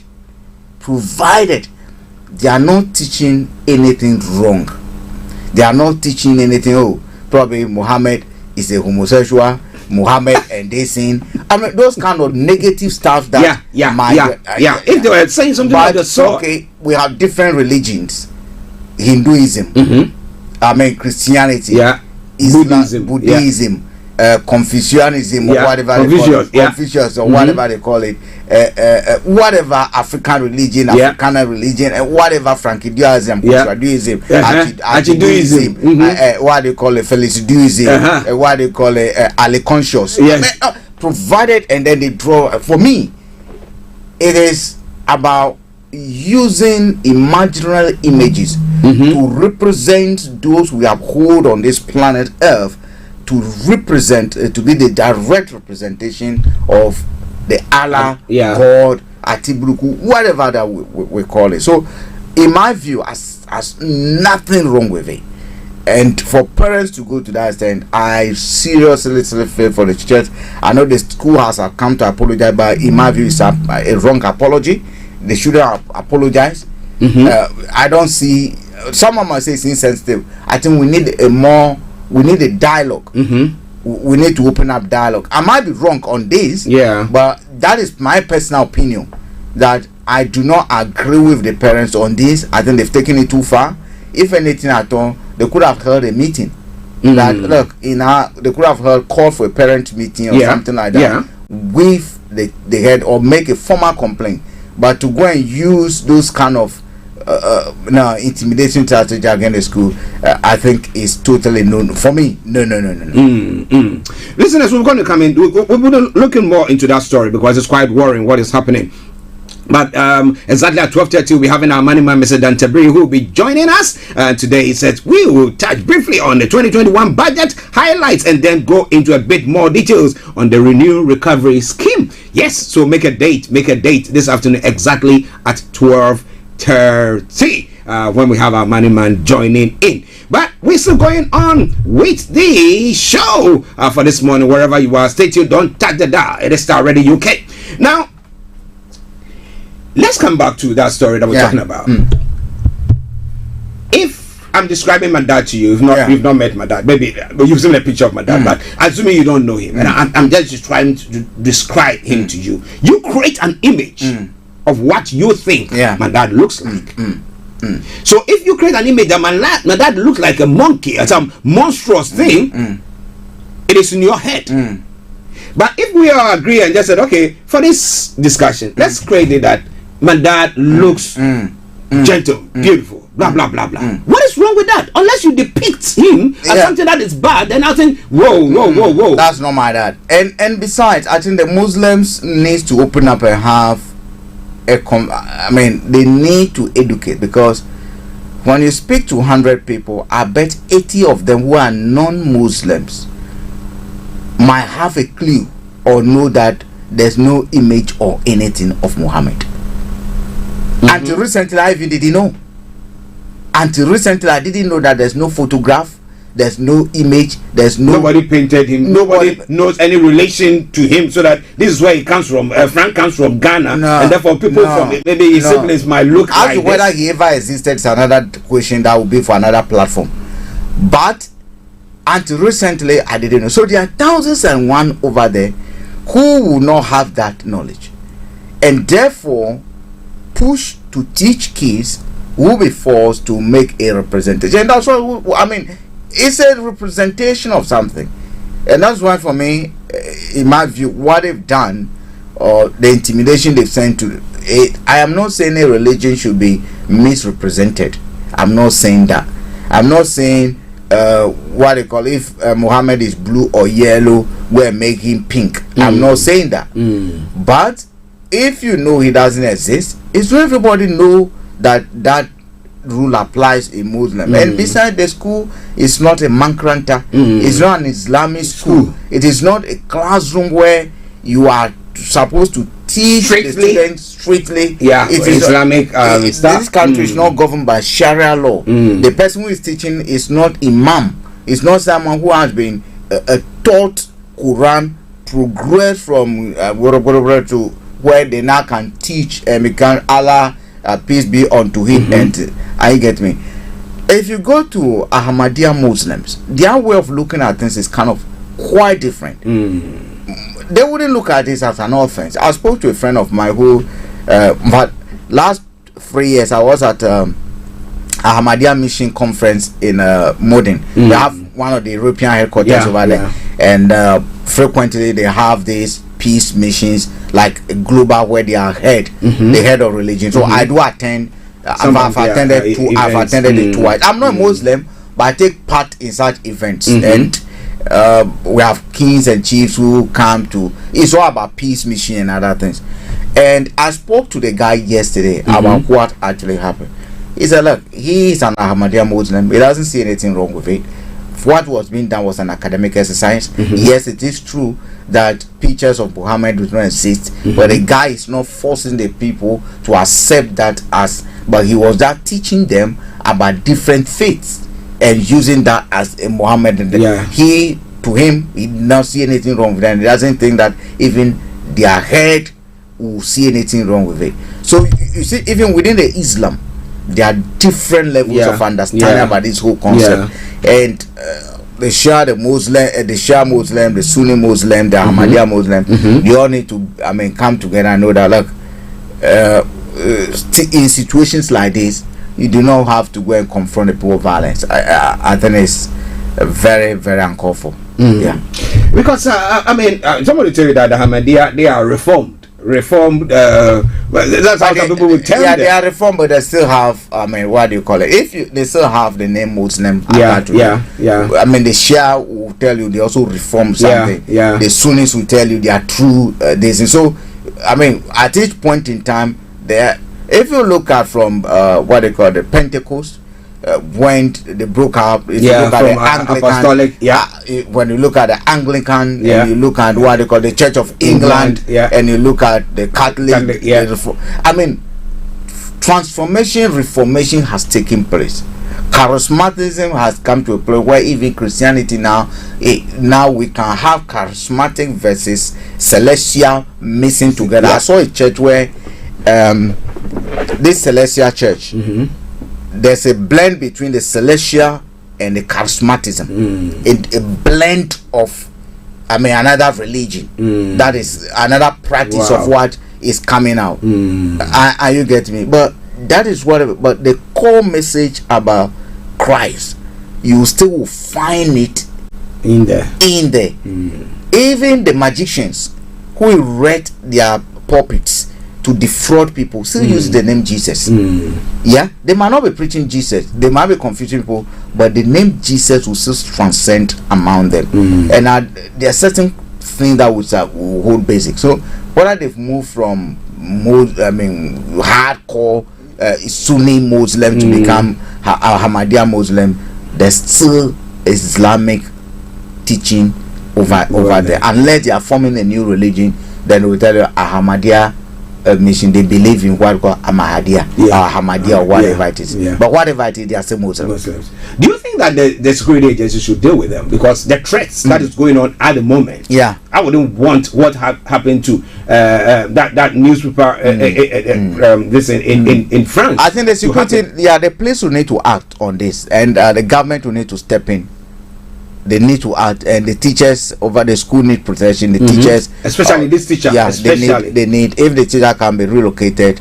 I think that would be great. It's not a situation in Ghana where you transfer teacher for one. I mean, the schools themselves, the local authority employing and that thing. So we might have the secret, and I do not think that they are losing sight of what happened in France. Charlie Hebdo. Yeah, I don't think they're losing sight of it at all. But in my view, I think this was uncalled for. Yeah, I mean, I might be wrong. I mean, if you're emotionally listening to us, I might be wrong, but I challenge you to tell us why you think it's wrong. Yeah. I mean, I want to be educated, so why you think it is wrong. Yeah. Well, listeners, we'll leave that conversation there, but we want you to tell us why you think that is wrong. Share with us.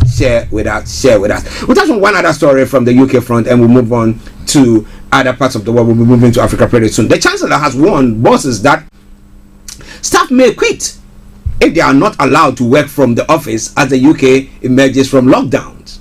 Now, Rishi Sunak told the Telegraph that employees will vote with their feet and could consider leaving for a rival if made to work from home full time. Now, a number of companies have announced plans to close offices, prompting fears for city centres. But now, the Chancellor has urged firms not to abandon the office altogether. Mr. Sunak told the newspaper that home working is not substitute for an office environment with people rifling off each other. Now, was it yesterday or the day before yesterday, one of the bosses of some bank institutions were saying that, I mean, those who are working in the offices, not in the banking halls, but in the offices, they're not going to force them to come into the office to come and work any longer. As and when they have the need for them to come in, they will maybe organize. Maybe if we have to meet at a particular place, they'll get organized for them to come in. Why? Because he's saying that they see a better output that the people are working. Now, this is a Chancellor who is looking at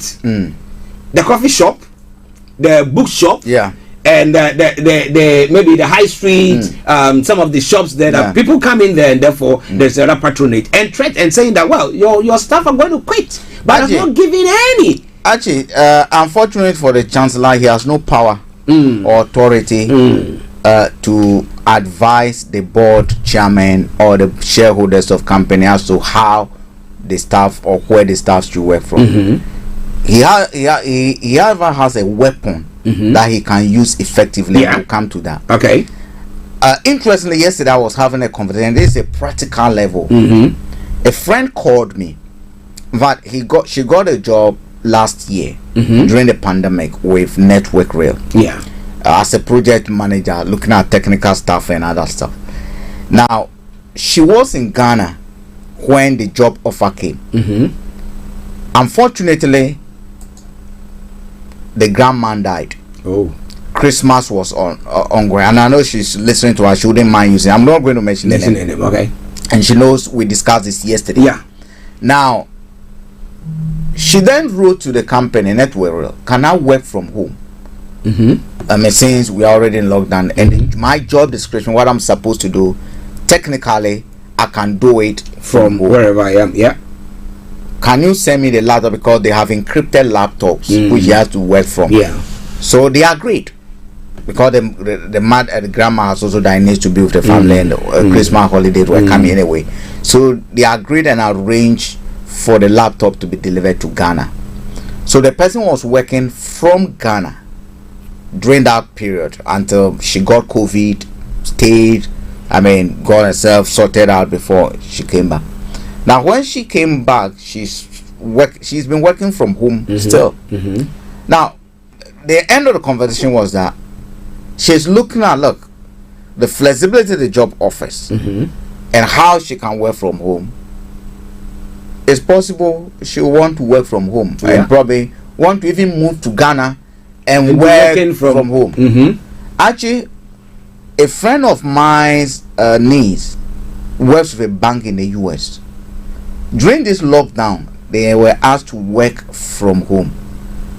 For the last 1 year, she has been in Ghana and she's working from home. Working from home. It can work for a few people, it can work for many. Yeah. But there are few people and there are many that it also will not work for. Offices will need to make provisions for both ends. Okay. Now, if the chancellor wants to push, looking at the impact it will have on clothing shops, it will have on food chains, it will have on taxi drivers. I mean, there's train drivers and everything. The economy or the high street. Yeah. If it then, what he has at his disposal is tax incentive. That's it. What do you do if you keep your premises? Do you say, okay, we will rebate or give you a further tax cut on your property, so that if your rent for a year, and most of this profitable business anyway, the cost of the premises goes as part of the expenditure. Yeah. So there's no gain actually in keeping people at home because you're still paying for the premises. What will help is individuals who might not want to travel because they save that extra money, they save that extra energy, and probably they can do more. Travel time sometimes can be very, very disturbing. Yeah. You get to work, you're already stressed. Yeah. Because getting to work and other things, you're already tired and other things. So, well, the output might be different. If the managers are measuring the output, a friend again who is listening to us told us the other time, her colleague, and I'm not going to mention the name again, these are personal conversations that we don't need to get into, that her colleague at work was angry, raising concerns about why she must be at work and she, my friend, is at home working from home. So someone is at home working, doing a job, no complaint. Someone is at that she doesn't understand why she must come. So a person like that, should you want her to go? Can you work from home? It will be. Are you getting me? But personal circumstances differ. The job market now will have to be flexible to look at personal circumstances. What I see happening is a different approach to job descriptions, where bosses or HRs, those who have gone to learn these are A, B, C, D that you need to consider to hire someone, will now have to rethink. Because when you're hiring someone, you now have to think, should there be emergency? Can they work from home? You need to find out more about their environment. If they live with an abusive husband or abusive wife and they tell you they are working from home, forget it. It's not happening. They are bashing them. It's not happening because they will be depressed the whole day. Are you getting me? If they live in a crowded house, so there's now bosses who are going to hire will now have to open up and go beyond the job descriptions that will normally will give people to look at circumstances. They need to take more interest in people's affairs. It might sound intrusive, but it is for the good of the person who is being employed. Knowing that whether there's a lockdown, whether there's emergency, you are going to be okay. It therefore again means that when a worker know that they cannot go to work, probably something, or they are sick, they cannot come, I'm going to see my GP. Your boss will tell you, what time are you seeing your GP? 10 o'clock, my appointment is 10 o'clock. Okay, when you get back home at 12 o'clock, check your email, job start at 12. Don't come to work, but work from home. So you can look at it from different angles. Whereas, no matter what, you're going to see your GP, that is fine. Off. Now, people will be able to say, okay, day off, go see your GP, come back.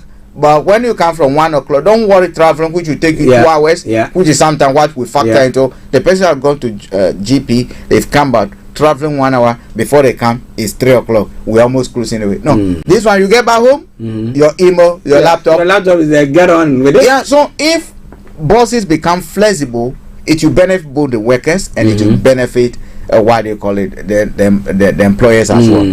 Because I'm looking at it that look, people can downsize. The office, the premises, because you are let's say this premises where we are, the whole building is for Starr Radio UK operating in it. But we can say, okay, now that we wouldn't have lots of stuff coming in and we can do things virtually, blah blah blah. We could just use maybe just the top floor and leave the rest. Cost saving wise is good, but again, people need to look at the need of the business, the benefits. Yeah. And people need to be having conversations with their staffs more. The fact that probably we can downsize might not work for every staff member. Some staff might not be able to work from home. Yeah, as you said earlier on, yeah. Some people are sad that they are extroverts. They just want to be out there, see people and be mingling. I get me. And someone will tell you, Archie, since I've been around Archie, anytime I see Archie, do you know there are some people you see that it's like God has come towards you? Yeah. So sometimes people that need to have that conversation. Do not forget, mental issues about people also being home is also there. Are you getting me? So I do believe in conversation, and going forward, I think bosses will need to have serious conversations with people. The other thing is that, okay, you're closing offices down, you might have to experiment. Because it might get to a point the person say, okay, you know what, now I can't work from home anymore because my new girlfriend giving me hell. Oh, the women will criticize me. My new boyfriend is always on PS4 and he's not allowing me space to work, and he's playing PS4 and commenting, and therefore I need to get the hell out of home. Again, we have to look at internet and other things. Thank God, internet speed. I mean, for telecommunication companies, this is good mind for them. The more people work from home, the more data. Now data consume, and then that's it. So, okay, listen to Starr Radio UK. If you are listening to us, you're working from home. Maybe you're working in the office, and you think that, oh, if I wish I could work from home. We wanted to share your take with us. You can put it on our Facebook page. In the next 4 minutes, I'll be opening the lines for you to add your voice to the discussions. But like I said earlier on, we'll be having at 12:30 Mr. Dan Tabiri, CEO of GIL Accountancy Services, our money man, joining in. And then we will be having a look, some review of the budget, and then other stories as well. But this afternoon, exactly at 3 o'clock, yes, it's coming your way, the 3rd edition of the Roots of Africa show, an Edo Network production. It's going to be coming your way. We'll be having Mr. Frank Davids in the house again, bringing you that program.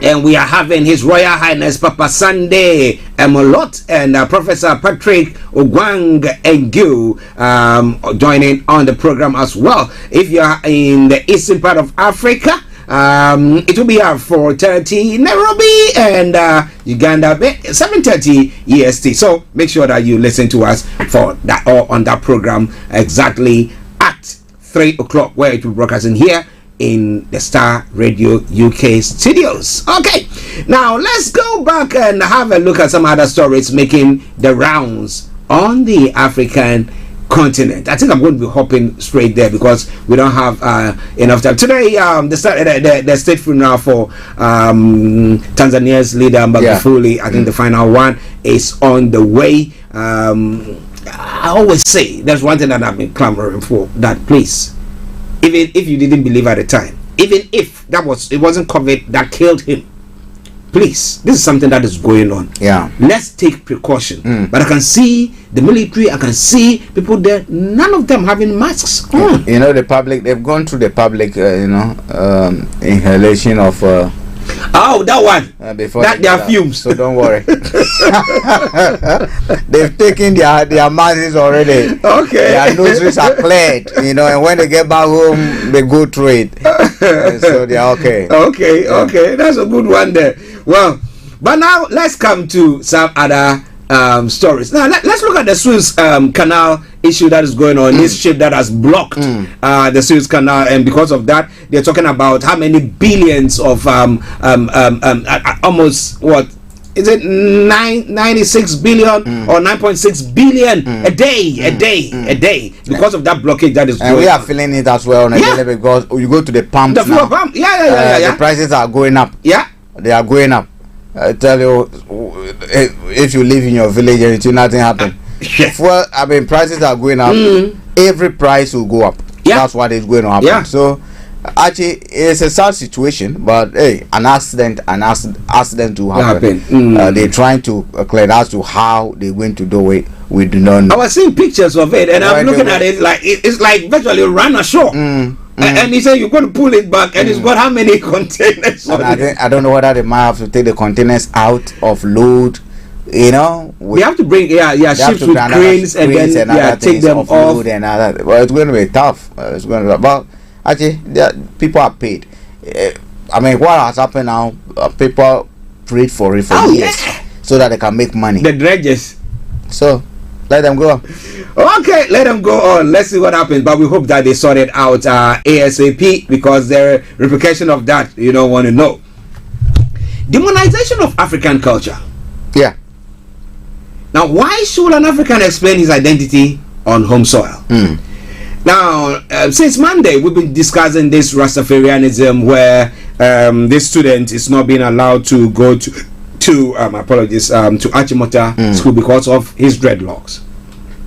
Now, in Nigeria, one of our guests during the presidential elections in Nigeria, Omo Yele Sowore, who was in the studios, went to court.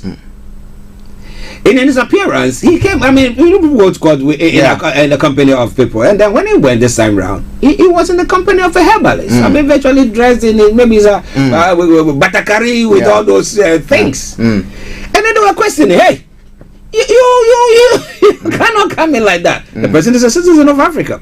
Now, we had a case where in the Ghana Supreme Court hearing of the election petition, when a lecturer appeared, and because he wasn't suited, they were saying, hey, we are advising you, next time you come here, you have to be suited. Now, how do African, or why should African explain themselves or their identity on their own in your home? I decided to put on a shorts in my house. What's wrong? In the first place, I think we are all getting a bit confused. The reason I say this is the story, the way they put the story and the line they took, I disagree with it. Because look, I don't need to dress the way that man is dressed to become or to be called an African. It has nothing to do with my identity. My identity has nothing to do with the way the traditionalist is dressed. That's different, and it has nothing to do with my culture. It has nothing to do. Even if you go to traditional areas, for example, it's not everyone who dressed that way. So you cannot, or they cannot say that the way he's dressed is an African culture thing. And no, I will not agree. But I disagree with people who question his way of dress. If a pastor has dressed with clerical, would they question the pastor? No, that is white man. If a Muslim had gone with his Becca, would they question him? No. So why are they questioning someone who has dressed to come accompany someone? Is it because he was in those? Who gave them? Who determined what someone should wear? Somebody tell you that in the courts here, if you are appearing before the court, they'll tell you that you have to dress smartly. And this how I dress smart. What's your? You're smart. Who determined? Is it the issue? We know a culture. We know culture involves even what people eat, how they dress, and other thing. Are we saying that because we are dressing smart, or someone will call smart, we're dressing with dog chains, calling ourselves ties? Oh, Charlie, don't do that. No, but that's dog chains, isn't it? Are we saying that we're better off than those who are dressing in the native or does that make us less of Africans? Does that make us less of Africans than those who dress in traditional attire? And in fact, what is traditional attire? What is it? With the very fact that 100 years ago we did not have ATL, we did not have Dwa Protester to be producing clothes. The very fact that we did not have Kumasi shoe factory to be producing shoes that can cover our toes, and we were wearing Afro-Moses. That doesn't mean that when we move from wearing Afro-Moses, because of modernity, we have actually thrown away our culture. Because at the end of the day, if Dwa Protester is producing something that we wear, dress, a gele or gele, what the Dumas and all those things. What makes it non-African? We sit here and we look. There was a catwalk that took place. Is it Jimmy Choo or which one of them? Is it Jimmy Choo or one of them? Was one designer, popular designer, was using kente that we've known on the runway. Ghana's own. China is producing kente more than. Yeah. So the question I wonder, who defines what is an African culture? Because cultures differ. And the very fact that we are changing our clothing, our dressing style, does not mean that our culture is, because culture evolves. So don't tell me to go and be wearing Afro Moses. Archie, you know the bars, the trousers that we use are bar 100. Bar 100. That you go when it's like you are sweeping the town. You are sweeping the town. You know, you are sweeping the town. You know, with the hips tight, the down, when you go on the dancing floor, you do, every fly that can will be sucked into it. Are you getting me? Yeah. Then came a time, then we have what they call it, the trousers should be tight as if they put glue between you. You get what I'm saying? As if you're budgeting to buy clothes, and not when they told you 1 yard is £10, and you had £8, and therefore say, can you chop off a bit so that you give me a piece? And then you go to the tailor and say, if I chop this off, it will be tight. Say, nah, so now they want that. Yes. No. So in my views, I disagree with people who think the guy cannot go into the courtroom with that. But I do not accept the fact that people who disagree with him are actually shunning African culture, because the way the guy is dressed has nothing to do with African culture or identity. My identity is not to go and dress with beads and other things. That's not my identity, because even in those villages, in our dressing, it's chiefs who have a way of dressing. We don't. The very fact that we used to use leaves years ago to dress doesn't mean that I should go and dress like a Hottentot today to be an African. No, we conflicted. We must redefine what our culture is. And culture, you define a culture today, tomorrow is changed. Because it's dynamic. Something has changed about it. Are you getting me? Our hairstyle with. I don't. Okay, actually, look at this on a practical point of view. I'm the one who cannot keep it. As I speak to you now, I'm feeling very uncomfortable. In fact, yesterday, Ifwa, my mom, Mama Margaret, good morning to you. Complained that my hair is bushy. I told Mom, we are in a lockdown. And she jokingly said, why don't you chop your head off and send it to me so that I can do it? Because she used to cut my hair when I was young anyway. Jokingly. Now, I cannot keep hair. All right, I cannot keep her. Let's assume I have beads, all those calories, rubbing my hair, and I'm going to say I'm African. Therefore, when I do that, you are giving me mental torture. Frances cannot stand loud noise. Cannot stand loud noise. If you rev a, she cannot stand loud noise at all.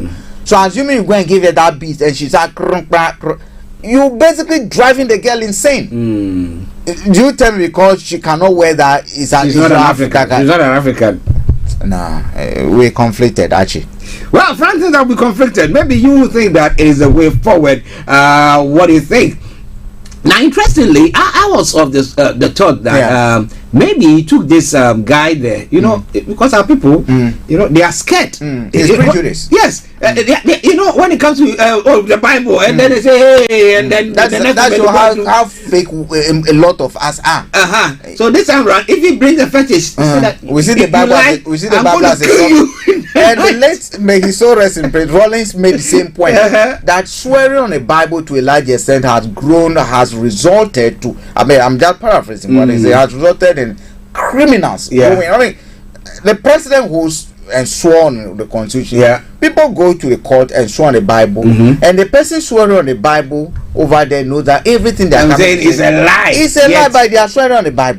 But if they can swear on the thunder, the God of thunder, that the moment they say, if I'm lying, okay, that strike me. Did Frank saw Kwame yesterday? I know I didn't see Kwame. I said yes, I did. Then God of thunder count slap pop. Not even kill pop. For every slap, for every lie, slap. Actually, will change. And nobody should tell me those spirits do not exist. They do. They do. You know, I think we've got a caller. Yes, we've got Felix who was joining. Okay. Let me announce the lines open if you want to join. 0208-133-2257 or 58. 0208-133-2257 or 58. If you are US or Canada, it's 001-718-303-2737. You can text or WhatsApp at 0753966174. Our Twitter handle is @Starr Radio UK and email address is info@starradiouk.com. Good afternoon, Felix. Good afternoon, guys. How are you? Yeah, we're prodding on. Let me borrow your word. You're more than happy to have that. Oh, okay, thanks. Yes, go on, sir. Frank was saying that we are confused. We're a bit conflicted. Yes, he's probably right. But we have chosen to be in that state. See, all of these things that are going on. We've always known that in different parts of Africa we have different clothing. So why do some people think that some particular type of clothing should remain superior other than others? I mean, we know that our brothers who live in up above the Sahara, they dress differently. Yeah. We know that, don't we? Yeah, because of the weather conditions there. Yeah. Because of the weather conditions. Yeah. We also know that even in our parts of the world, West Africa and so on and so forth, even wealthy people, most often than not, they just wear shorts and walk about in their own households bare-chested. Yeah. Even some of our women, sometimes, I don't want to get too personal here, but I remember many times when I came back from school, and my grandmother would be walking around with barely anything up, apart from the clothes that they put around themselves. Yeah. You know, that clothes in the Yeah. morning they put around Around they it. put around themselves. It sort of takes them from the upper part of the body, the breast, and then sort of it goes down, right? They don't wear any long sleeve clothing. I mean, most women in Ghana don't wear long sleeve clothing. Their shoulders always remain uncovered. Yeah. And so in the case of even some men, you know, we know the sort of clothing that we wear for traditional functions. We all know that. When we attend a Safotufiam or Hobachocho or Yam Festival, we know the sort of traditional clothing we wear. We know the clothing we wear when you go to funerals. We know the clothing we wear when a child is born. We know the clothing we wear when a child passes away or an individual passes away. We even know the clothing we wear when somebody dies of a certain age. Yeah. If somebody dies beyond 70, you have a mixture of, in the case of Ghana, white and black. Yeah. We know that. We know the clothing. The problem is that there are some people who have these colonial relics in their minds where they are insisting that things that they learn from the colonial elite should still be practiced. So a whole lecturer of one of the biggest universities in Ghana goes to court, and the judge is looking at him and telling him that, why are you not in shirt and tie? What makes you think, as a judge, that you have a right to tell somebody that wearing an easy cotton shirt in a hot environment like Ghana, it's inappropriate to have on when you come to court? What makes the judge think that way?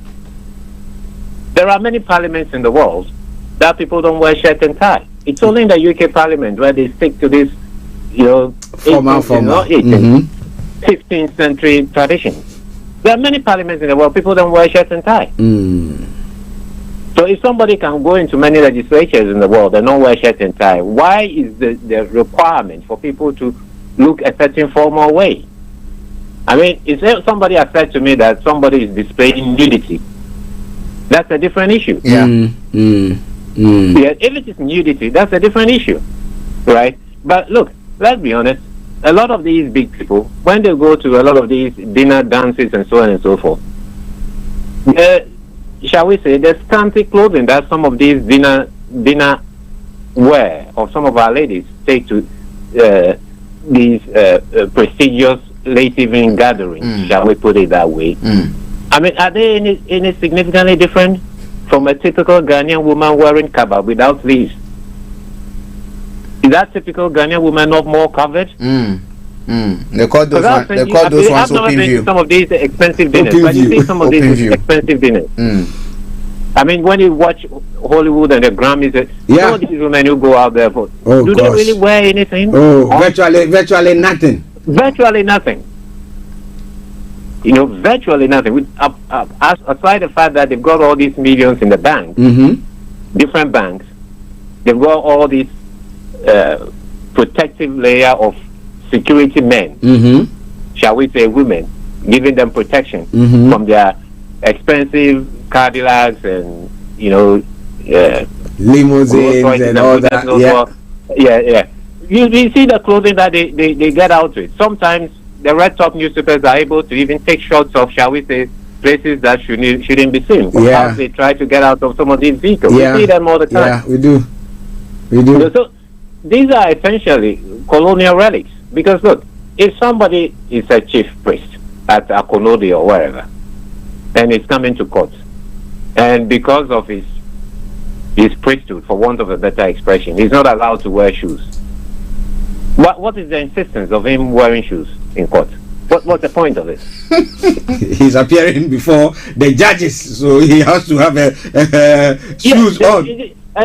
And you see, there are some of these people who have been living like that because maybe, I can't say whether it's fortune or whatever, but whatever it is, there are some of these people who have been born in sometimes some of these households. There are children like that who have been born in some of these priestly, households. Yeah. So whether you think it's destiny or not, their future has already been lined up. You are growing up to take over whatever your dad was doing, whatever your granddad was doing. You are being trained. To your dad, you are being trained. Yeah. Yes. So you may not accept it, but if you don't accept it, that falls into the first topic you were discussing. Yeah. Maybe it's about time some of our institutions can organize online access to some of these people. So if you are a judge in court and you expect a witness from, I don't know, from Malaysia or something, and the person says, look, I can only come there in barefooted. Then you make your facilities available to Malaysia Palace so the person can provide you evidence from Malaysia. That's it. Yeah. So you don't have to see things you don't want to see. Yeah. Felix, just a minute. I think we have Mr. Kofi Ali who is on. Let me acknowledge him. And Kofi, good afternoon to you. Hello, good afternoon. How are you? Yeah, we're doing very, very well. Thank you. Let Felix land, and then I'll bring. Quickly. Let me just say something. Okay. No, I'm not even talking. I just want to make a case. We have less than maybe 5 minutes to go, and you have introduced very, very important topics that need to be really seriously discussed because they are fundamental to our challenges. Unfortunately, Money Man will be coming in soon. Yeah. So, what discussion are we going to have? That's the question. Okay. There are so many issues, like the issues of the children going to school. The cartoon and the prophet. It's an issue that needs to be discussed. Very important issue. There's also the issue of somebody with dreadlock in Ghana because the issue is still on the table. Yeah. Have we exhausted it? No. Now there is the issue of whether people should be free to wear what they want to wear to where they want to go to. It's a very important issue because we need to address that. How do you dress in Ghana when you are in an official environment? And do we have official environment? Why should there be exemptions and how do we do it? That's what you are discussing. Yeah. And unfortunately, time will not allow us. Let Felix continue. If I have a time, I'll make my own case. Okay, good. Felix, over to you. Right, I'll make a quick point. Now, look, this issue, I'm going to hit a low blow here. But this issue about that's the second point. This issue about this boy and these guys having dreadlocks. Yeah. Right? In some respects, I take it personal because I've been through that sort of situation. Not when I was in school. I didn't have dreads when I was in school. Yeah. Right. But even here in this country, I've been to job interviews when I've been told that, where I have been told that because of the corporate image or the sort of people that I'm going to meet in the line of duty, they can't give me that kind of job. Right. And I remember once when I've had enough of it, I remember telling the chap who was interviewing me, because I later on met him. There are strange things that happen when you go to filling stations or what they call garages. Yeah. Sometimes you come across people you haven't seen for a long time. Yeah. Right. Yeah. So this guy came to me explaining to me why they had to take that decision, blah, blah, blah. And I said to him that I hope next time you wouldn't have a policy which will require of people to have a full head of hair before they take up a job with you. Because if you look at it from that way, you see how insulting it is. Yeah. To tell somebody to go and shave his hair before you can give that person a job or give that person education. It's like telling a bald-headed man to go and have a full head of hair before they come looking for a job with you. Hair transplant. And it obviously didn't take it lightly because he had a huge, these people with huge motorways. Yeah, yeah. M6. Not like a receding hairline, a huge motorway, a monster one. And I passed. It was like I said to you. I will apologize because I know it's a low blow. I know people don't have control over the choices of losing hair or gaining hair. Nobody has. But if you ask somebody, who has dreads, not because of it's a fashion statement, but the person thinks of it as something that is part of it, or it's part of it. It's not an easy thing to digest. Right? I mean, I'm surprised that something like this is even going on in Ghana. I mean, but then to some extent, I'm also not surprised because it's very difficult to find a Ghanaian woman today with a natural hair on. Yeah. It is so difficult. I mean, just look around. Women will have to come and prove us right. Phyllis, hold on. If you're a woman, you have your natural hair, call in and tell us how you feel with your natural. This is natural. This is a challenge. The natural hair challenge on Star Radio. Look, I'll be more than happy if you could. I know your schedules are tight, but it will be more than happy to if you can get, because I know you have some fantastic ladies presenting different shows on your. I think we get Tracy. I think we'll have Tracy Diva to look at one of the. Let them raise it. Let's talk about this issue because it's also part of our image, and there's a serious issue now as to who we are and how do we show who we are. Because it has become a problem now. I mean, sometimes I get myself involved in arguments with Europeans when I tell some Europeans that we don't have straight hair. Because for them, what they've seen in the last 10, 15 years has been, African women walking around or black women walking around with what looks like European petal hair. And when I tell them that this is fake, they can't believe it. So when you're telling somebody to shave his hair because of a job or because of access to education, like I said to you, look, it goes beyond. If it's just a fashion statement, you can take it. We all wear different clothing and different stages of fashion as we're progressing, right? But when it's something that is not fashion, but it's part of your identity, it's not easy. It's like telling a black person, go bleach yourself before you can get access to a procedure. That's the core of it. That is the core of it. Because maybe that university doesn't want a certain type. They want their photographs to look certain way. Yes, they want a certain photograph. They don't want somebody who looks different. I mean, you are taking us back about 150 years ago. Where it was almost impossible to have blacks attending the same school as white people. But look, I'm surprised that we are where we are, particularly as a country that we have always looked to Pan-Africanism. That's the way we were set up as a country. The likes of Du Bois, Marcus Garvey, their readings, their pronouncements and things like that were integral regards to the way we were raised. I don't know how Ghanaian kids have been raised now, but the whole issue about black consciousness, the ability to manage our own affairs, as our first president said.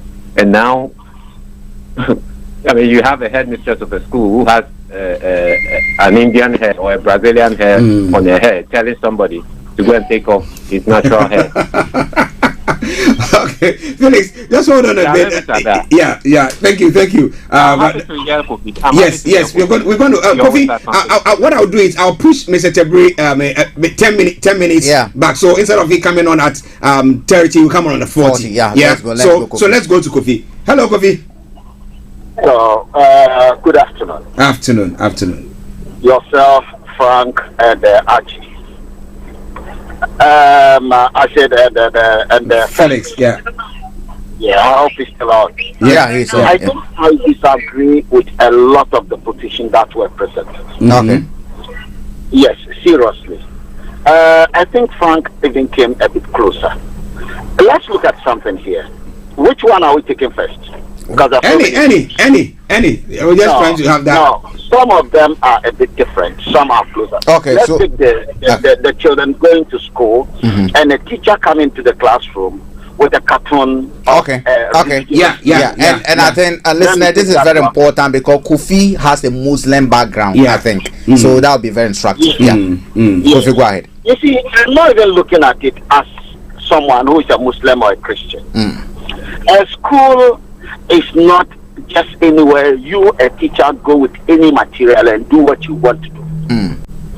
Assuming I'm a teacher in a classroom, I like pornography. So I come to the classroom and start exposing pornographic material to the students. What will be said? Oh, we have a school. We eat pork. But this is a secular school, and I come with pork and begin to feed the children in form of experiment. What will be the reaction? So this exactly is what happened in this case. You do not go into a classroom. You can do that. Part of your human right is in the public area to express yourself. But in a classroom, the right of the teacher, just as the right of the student, is conditional.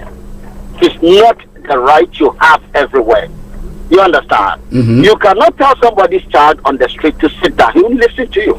As a teacher, you can instruct that child to sit down and he will sit down. His right has been contained. Even the Constitution of Ghana was very clear about that. And most countries, it's a child. You understand? In the classroom, teaching materials, the school authority that's why they apologize quickly.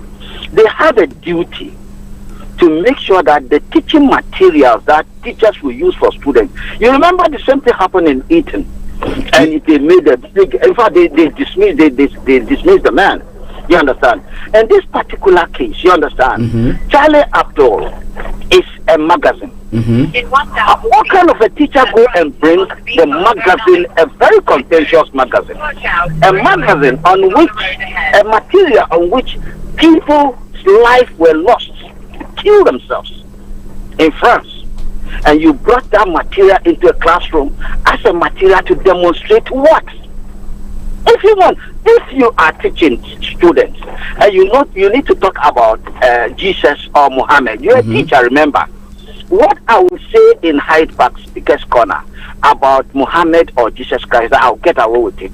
If you do it in the classroom, you'll be in a big trouble. So the location of where the material was used is wrong. And that explains and justifies why these guys must be on the street demonstrating that their children cannot be exposed to that kind of abuse. And I think it makes sense.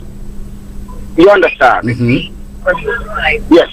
And I think the decision of the school to even close the school down for a while is okay. And another side to it is, even in France, I don't think you can do that. Where they said, yes, they are liberal. I don't think you can do that.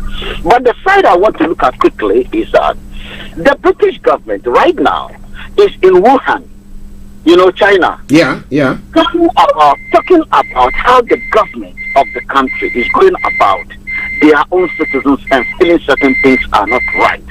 The Chinese government only wants these people to stop being fanatics, to accept the system, so that their children can assimilate, they themselves can assimilate. Because if you are not part of a system, you can't benefit from it. You can't be part of a government. Even in America, they will not take that. You a government and you are attacking your own government, which country want to accept that? And if people are marginalized, they cannot have jobs because they are not allowing their children to go to school. You understand? The government itself has a problem. China is booming. Everyone is benefiting. But there are certain standards you need to follow. And so this is the problem. So British government is a government that is saying that at home, we've got Sikh, we've got Muslims, we've got Christians, we've got everyone, and everyone is living within our system and it is working. So everybody should do the same thing. Can you see? So the British government is talking about, we are preaching the gospel of what? Of tolerance. understand? Mm-hmm. And that exactly is what is happening in that school. For some people to be brave, I'm looking at it from the other side, to go to the school as a community and say our prophet that died 2,000 years ago has been offended, and we are here. If you are not careful, we'll do the undoable. I think most of them should be asked to go home. Okay. Let the school run. The teacher has been suspended. The authority will deal with it. Demonstration for that. We are not saying people have no right to demonstrate, but that part of demonstration that our prophet is angel and nobody should talk about it, I think it's a bit. Kofi, can I ask a question? Let me chip in there. The understanding we have from the angle you came from is a bit of different. Are we saying that he took the magazine to the class to teach them or to explain, or he actually demonstrated by drawing or coming out with different images, not that cartoon? What it was? No, he took a cartoon. Our understanding is that there was a cartoon, a picture, a picture of that particular. Yeah, we need to differentiate between whether it was the cartoon that caused offense, that resulted in the death of people, or it was that same. Which my understanding is that no, that is not the case. Hello. Hi. Hello. We do have. Kofi, just a minute. We have a lady who's joined in. Hello. Let's hear the lady. Okay. Hello. Hello. Yes. Yes. Yeah, we can all hear you. We can hear you. Go on. Hi, I'm calling in regards to the guy that's just called in about African ladies not having natural hair. Natural hair. Okay. Yeah. Go on. Yes. What's your name, please? What's your name? It's Akosia. Akosia. Okay. Good. Akosia, let's hear you. I don't agree with what he's saying. How many women does he know that haven't got natural? We've all got our natural hair. We embrace it. It's just that a lot of women like to wear protective styles. And the thing about being a black woman is that we can be versatile. We can wear different hairstyles. Okay. So for him to say that he doesn't see a lot of black women with their own hair, it's a total lie. It's a fabrication. Okay, so we now have Akuja who wears natural hair. Yeah. Fellas, one candidate. No. Yes. No. I'm not saying I wear natural hair, but I have my natural hair. You have but for him to say it's very difficult to find a woman who hasn't got natural hair, it's a lie. Okay, Akuja, let's ask this question. Let's ask this question. If you look among your friends, we're not trying to be personal here, but don't make it personal, right? And you take 10 of your colleagues. When you grow up, will you find more of them wearing wigs? Let's say you're stepping out to public party or something. Will you find 10 of them, or probably a majority of the 10 wearing wigs, or you find a majority of them staring their natural African hair and going out like that? What you'll find now is that more and more girls are embracing their natural hair. They're so it's changing. So it's changing. Now, you would have 10 years ago. Okay. Yes, women do wear wigs. Yes, I'm not going to lie. Yes, they do. It's not the be all end all. But a lot of women that suffer from such they've got conditions that make them have to wear wigs. Other women just prefer to wear wigs just because they want that protective hairstyle. But what he's saying is just wrong. It's not true. It's not true. It seems like we have to be European looking to be accepted in society, and that's not the case. It's just preference. Okay. No, hello. Okay. Let's see whether we can get Felix. Yeah. Felix, are you on? Felix, are you on? Yes, I am on. Okay. Yeah. Can you react to what Akosia has just said, please? Can I react? Yes, please. Well, my reaction is very simple. I believe that if the lady goes back, the good lady who just called, I believe she's still on the phone. Yeah, she is on. I said, yes.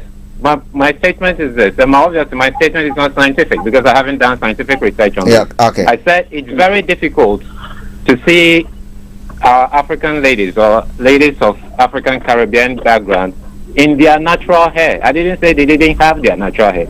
I said it's very difficult to see them in their natural hair. In their natural hair, as in what? As in on a daily basis, going to work. What are you? Well, okay. Let's. I don't want to get too complicated here. But if you go back to the, just bear with me. If you go back to even to the as late as the 1970s, most African women or African Caribbean women wore their natural hair, and it wasn't difficult to see them, whether in Europe or even back in the Caribbean or Africa. What I'm saying is not a criticism. It's just an observation. Yeah. And nobody can dispute. The narrative may be changing with the younger generation.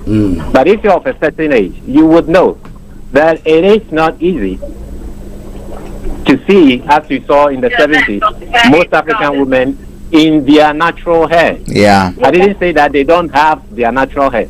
Not having your hair is different from seeing people in their natural hair. Yeah, that's true. The times have changed and fashion changes, styles change. Well, we leave it at that then. Fair enough. Yeah, that is true. To me, it seemed like it was a criticism towards black women to say that all they... No. It's not a criticism. Sounded like it's just an observation, because the reason why this has become an issue is that... To say that, like even now, if you go onto the TV on the news, you'll find that there's a lot of black women that are wearing their own natural hairstyles. Now, how many women do you see at work? I see a lot of black women who are wearing their own natural hairstyles. That's good to hear. That is good to hear, because I think for me, should we encourage that? From one thing that you do to the continent, a lot of our revenue will remain in Africa, because for quite long, a lot of women have used our money to buy Brazilian hairs. We're going for a party and therefore Brazilian hair. You're going to take a lady to dinner. That's not the be all end all. We still look after our own hair. Okay. You see, black women. Is it still affecting you? Black women are versatile. They can wear different hairstyles. Okay. That is the beautiful. I think we have to launch a campaign where we encourage more. Okay. All right. Let's go to Kofi. Kofi, you wanted to say something. Just hold on a before bit. You can Listeners, Mr. Tabiri says that because of the discussions, the way it's going, he wants us to exhaust the discussion. So no, we'll finish in 5 minutes. Yeah, he was saying that today we should just go on with the discussion, because it's more informative and there are areas that he think that we should touch on. So that next week he can come on the program. So I think we'll go on the discussion. Let's see, because we want to exhaust the Kofi, you heard what you were talking about. Identity, which again lies within this conversation about hair, dressing, and other stuff. You heard the lady's opinion that sometimes we judge them wrongly, that they wear their natural hair.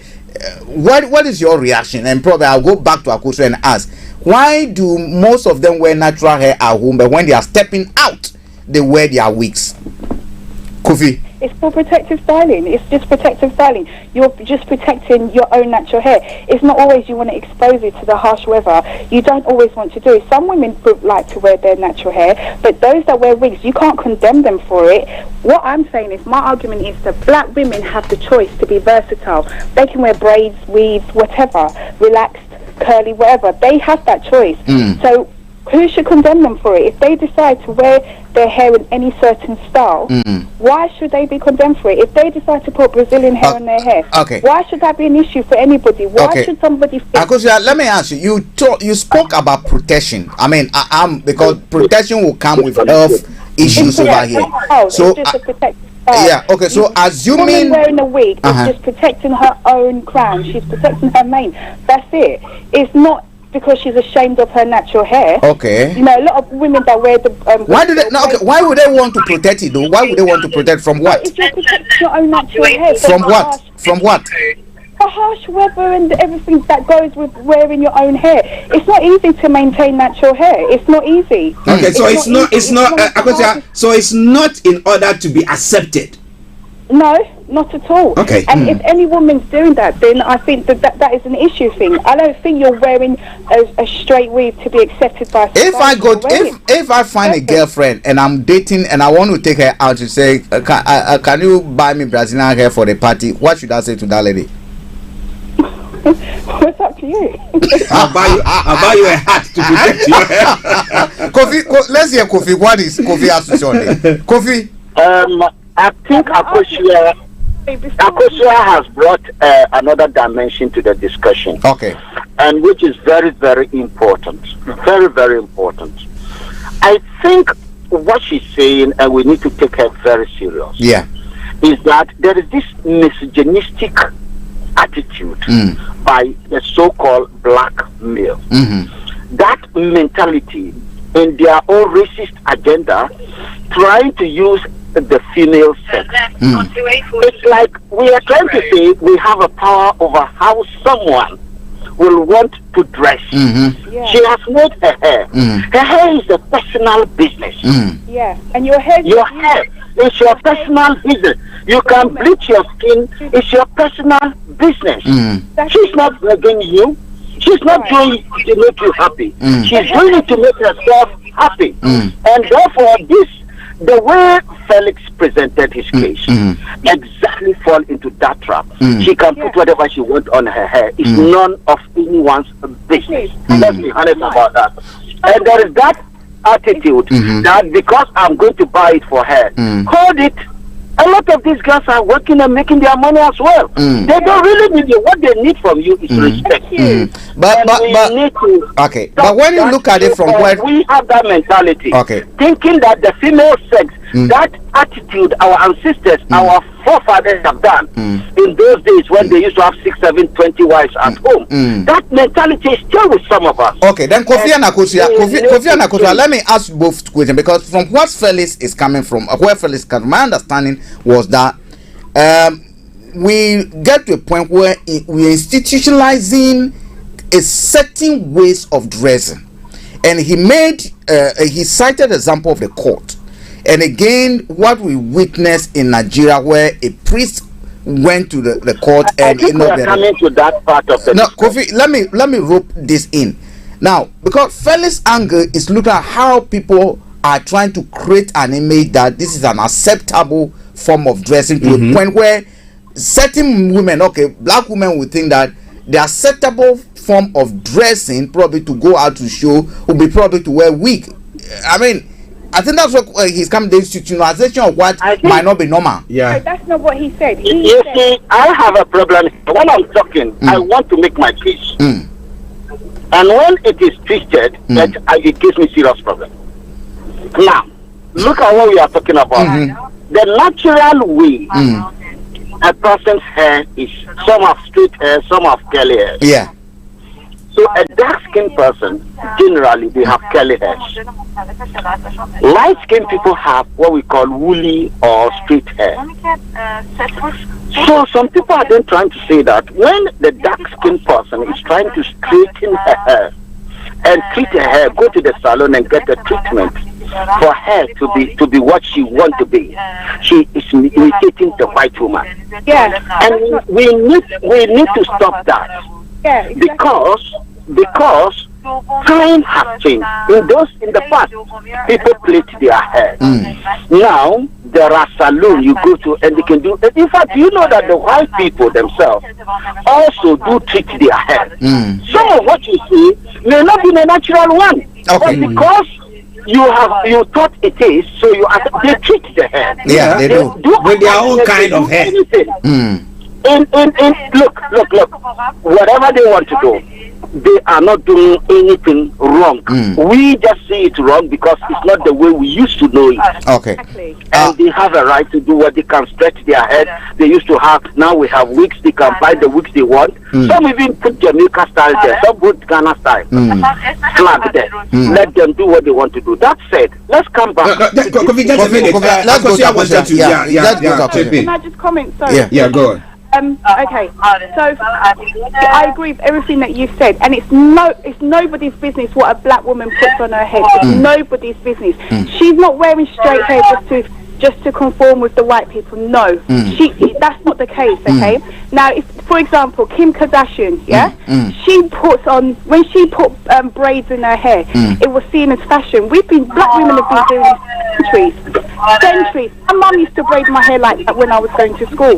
But when she does it, it's seen as fashion. Whenever black people do something, it's barbaric. If, for example, when we carry our babies on the back of the cloth, that's seen as barbaric. But when Mother Care does something, something similar, it's seen as fashion. Black women are condemned. No matter what we, if we wear wigs and we're seen as European. Akosua, hold on, Kofi. I think we have your navigator trying to give us a lot of direction.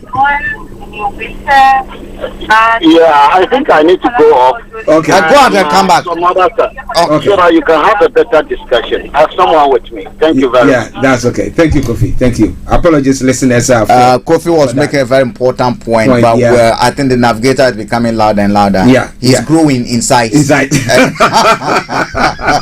Akosia, proceed, please.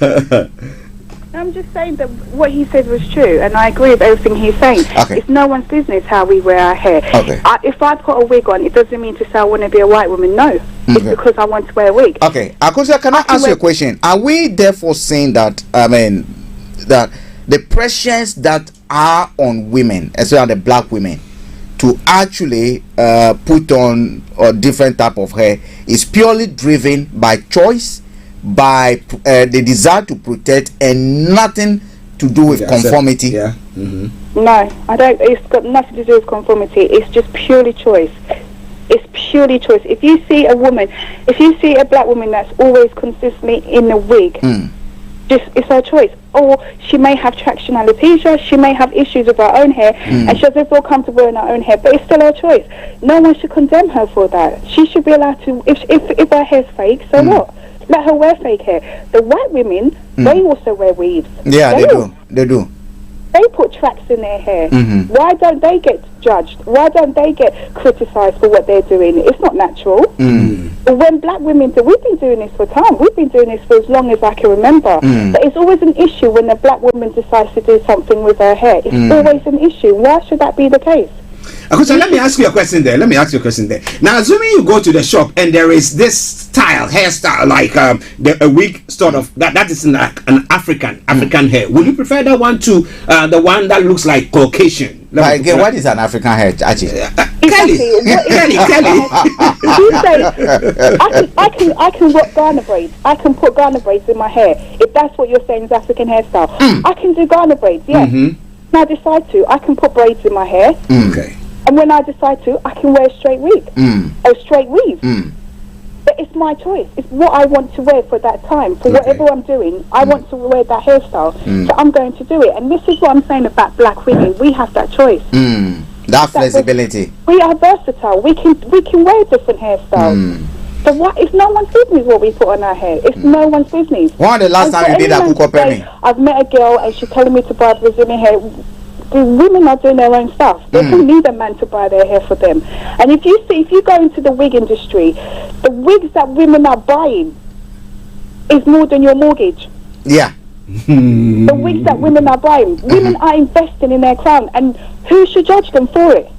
Who should judge them? If she's working hard every month and she decides to buy herself £1,000 wig, it's no one's business. Yeah, I don't think the issue Felix presented was about judgment. It has to do more. But he had said that it's very hard to find a black woman with her own natural hair. I mean, I think it has to do with the issue of conformity, whether we are being pushed. But what I'm saying is that if a black woman walks out of her door with a weave, or a wig, it's not to conform. It's to conform. No, it's to protect. I do agree, and I've heard before that people with Rastafarian hairstyles have had issues in the corporate world, and they've been told to cut it or. Yeah, he even said that. And that is the subject. That is where we came from. Professional looking. What is your thought? That there's been a few lawsuits because it's their religion to have that hair. So if a Muslim girl can have her hair in the head wrap to go to work, so can a Rastafarian. Yeah, so I know that these issues do occur in the workplace, and I can see why a lot of black women would want to conform because of just to have a peaceful life. But that shouldn't be the case. If I decide to put dreadlocks in my hair, you shouldn't judge me for it. As long as I can do the work, it's got nothing to do with my appearance. As long as I look presentable. But that's the notion that. Do you think African men should keep their hair and deprive the barbering shops of money? Sorry? Do you think black men should keep their natural hair so and stop cutting them? I mean, it's nice. It all depends on the man. It's nice when a man has a little shape up or fade, but it's up to him if he wants to grow his hair. As long as it's neat and presentable, I don't see why it's an issue. You see, that is where we get into the issue about where it is presentable. Yeah. That is where Felix was driving the conversation from. Anybody should be like, we should all be presentable regardless of what your hair is. You need to look presentable. Like, if you're going to work, you need to look presentable. But what I'm saying is that a lot of black hair, black women's hair, has been deemed as unprofessional. Even my daughter said to me that she Googled unprofessional hair and it all came up with black women's hair. He Googled so that's what Felix was saying. Who said that the criteria? Professional hair. And what your daughter is saying very instructive. So from the one, she's been told when you wear this black hair, you are not professional. Yeah, and that is the notion that the corporate world has. That's the notion that the society has, that if you twist your hair or if you braid it, it's not professional. Why? Before you go, how do we change that? Well, it's society. They need to change their attitude towards black women in general. Black women are perceived as aggressive. Black women are perceived as not friendly. All that needs to change. And then when you see her with her own natural hairstyle, okay, she may have twisted it, she may have put in braids, she may have put a wig on, a weave, she's seen as unprofessional. And that's just all indirect racism. Akosia, we're going to invite you to the new show called Don't Get It Twisted. Thank you very much for joining us this afternoon. And well, listener, don't get it twisted. Akosia just made up understand why some of them were weak. Before you go, Akosia, finally, don't judge a woman when you see her with Brazilian hair. It's none of your business. As long as she's looking nice, it's got nothing to do with you what she's wearing on her head. It's her business. She bought it. It's hers. Okay. Thank you very much, Akosia. Our rights. These are our rights. Yes. The women are fighting for their rights to wear whatever they want to wear. Don't get it twisted. Yeah. All right. That should be your next show. Okay. Thank you very, very much. All right then. Yes, listeners, Starr Radio. Let's see if we still have. I'm going to go to Felix. I want us to have a look at this cartoon thing, and then we can run up the program. Hello, Felix. Yeah, I'm here. Yes. To be honest, I'm not interested in the cartoon subject for now. Oh, okay. I think we had a lot to say about Charlie Hebdo a few years ago or so when it happened. Look, I've listened to the lady. I don't really know her. I don't particularly have to know her to listen to her points of view. So I may just have to say that, but I don't think she listened to me when I started started my presentation. I think she must have listened to me somewhere in the middle. Okay. Yes, because the point I made was that you have a woman who has, I don't know, Brazilian hair or whatever she has on, as the headmistress of the school, telling somebody with the natural hair that you're not going to have access to education because of your natural hair. That was the point I was making.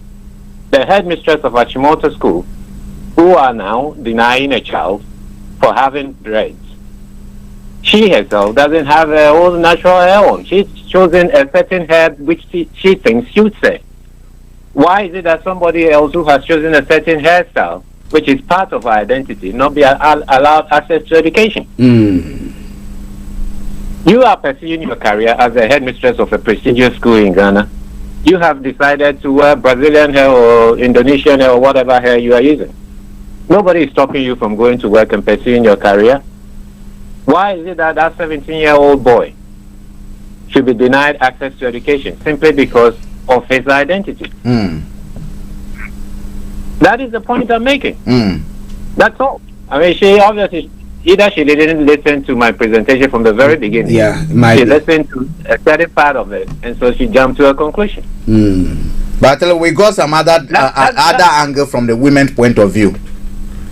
Yes, look, I'm not here to tell people what kind of hair they have to wear.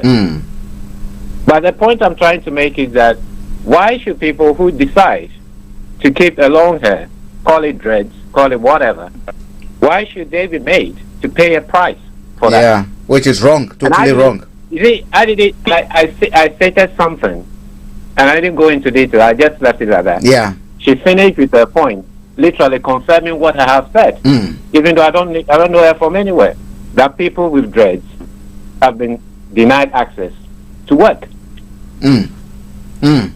And I'm saying that because I've experienced that myself.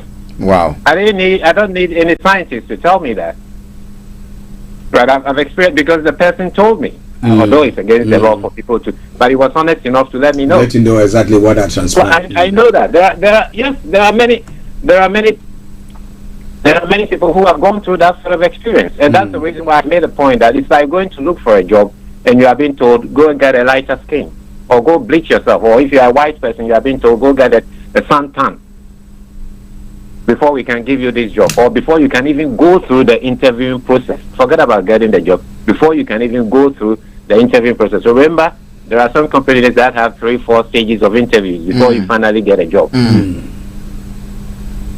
So I'm not telling people what sort of hair they can wear, but when you have a situation, people wearing fake hair, which they want to do, that's what they want to spend their money on, fair enough.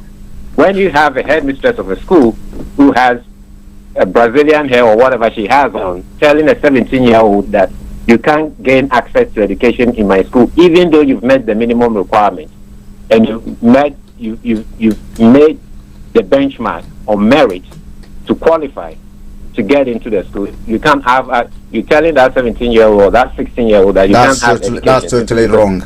You have dreads. Yeah. I mean, you are criticizing the 16-year-old dreads, but you are happy to have something else on your head. Nobody is criticizing you for that.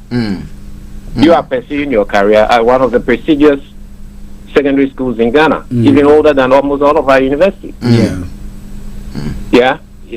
secondary school that is older than all of our universities has produced no less than 5 or 6 African leaders. Certainly in our country alone, it has produced no less than 2, if not 3 leaders we've had. Such as Jerry Rawlings and Nkrumah, both schools there. I don't know about Professor Buzia, but they produced what's the name? Robert Mugabe and many other African leaders. You know, and that's for the diplomats and senior government officials. Uncountable across board. Yes, uncountable. So if you are pursuing your career at a prestigious institution in Ghana, and you are happy, you are okay to wear whatever you want to wear on, fine. But why are you denying a 17-year-old or a 16-year-old, to be specific, a 16-year-old who has done nothing than growing his natural hair? That's all the points I'm making. I leave it at that. But I don't have to speak all the time. It's nice to hear somebody else speaking. Thank you so much, Felix. And I think this discussion has brought us a new program that will Michael Don't Get It Twisted. Don't get it twisted. Yeah, that's okay. I'll be more than happy to listen to that. Anyway, what's her name? Akusia. Yeah. I mean, she brought up some interesting things. I mean, it's not an experience that I wish to share anyway, but obviously she's buttressed my point without even having to come back. But it never occurred to me that they could wear hair because of protection of their own natural hair. It never occurred to me. I mean, it never occurred to me. So another good point that we've learned. Well, I didn't know about that. I have to be honest with you. I didn't know about that. I didn't know about that part. I didn't know about that. Okay. Anyway, have a good day. And you. Right then. Listeners, that was Felix Kosia and Mr. Kofi Ali Abdul Yakin. We apologize to our man, Mr. Dan Tabiri. But once again, thanking him for offering. On the good note, we are ending, although our pockets are empty. Yes. Listeners, we'll see you Monday. Yeah, we'll see you Monday. But remember, this afternoon, exactly at 3 o'clock, the Roots of Africa show will be coming your way. The 3rd edition. We are having His Royal Highness Papa Sunday Moloy and Professor Patrick Ogwang Engyo on the program. It's at 3 o'clock exactly. So make a date when Mr. Frank Davids hosts that program. So on that note, we say have a wonderful weekend, and we catch you all up on Monday. Until then, bye-bye for now. Amachi Dede will sum it all up nicely for us. Say Sufre Unyame. Let the rastas and everybody Sufre Unyame. Ayana. Okay, bye-bye.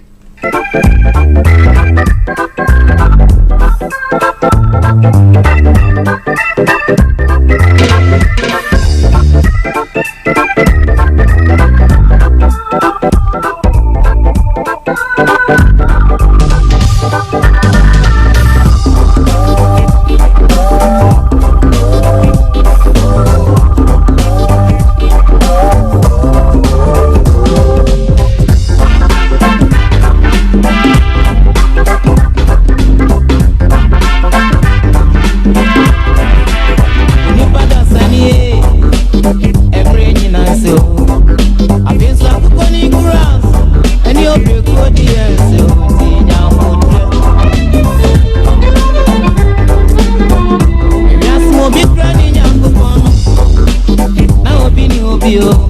If that's any naso, your feather, give me the BH.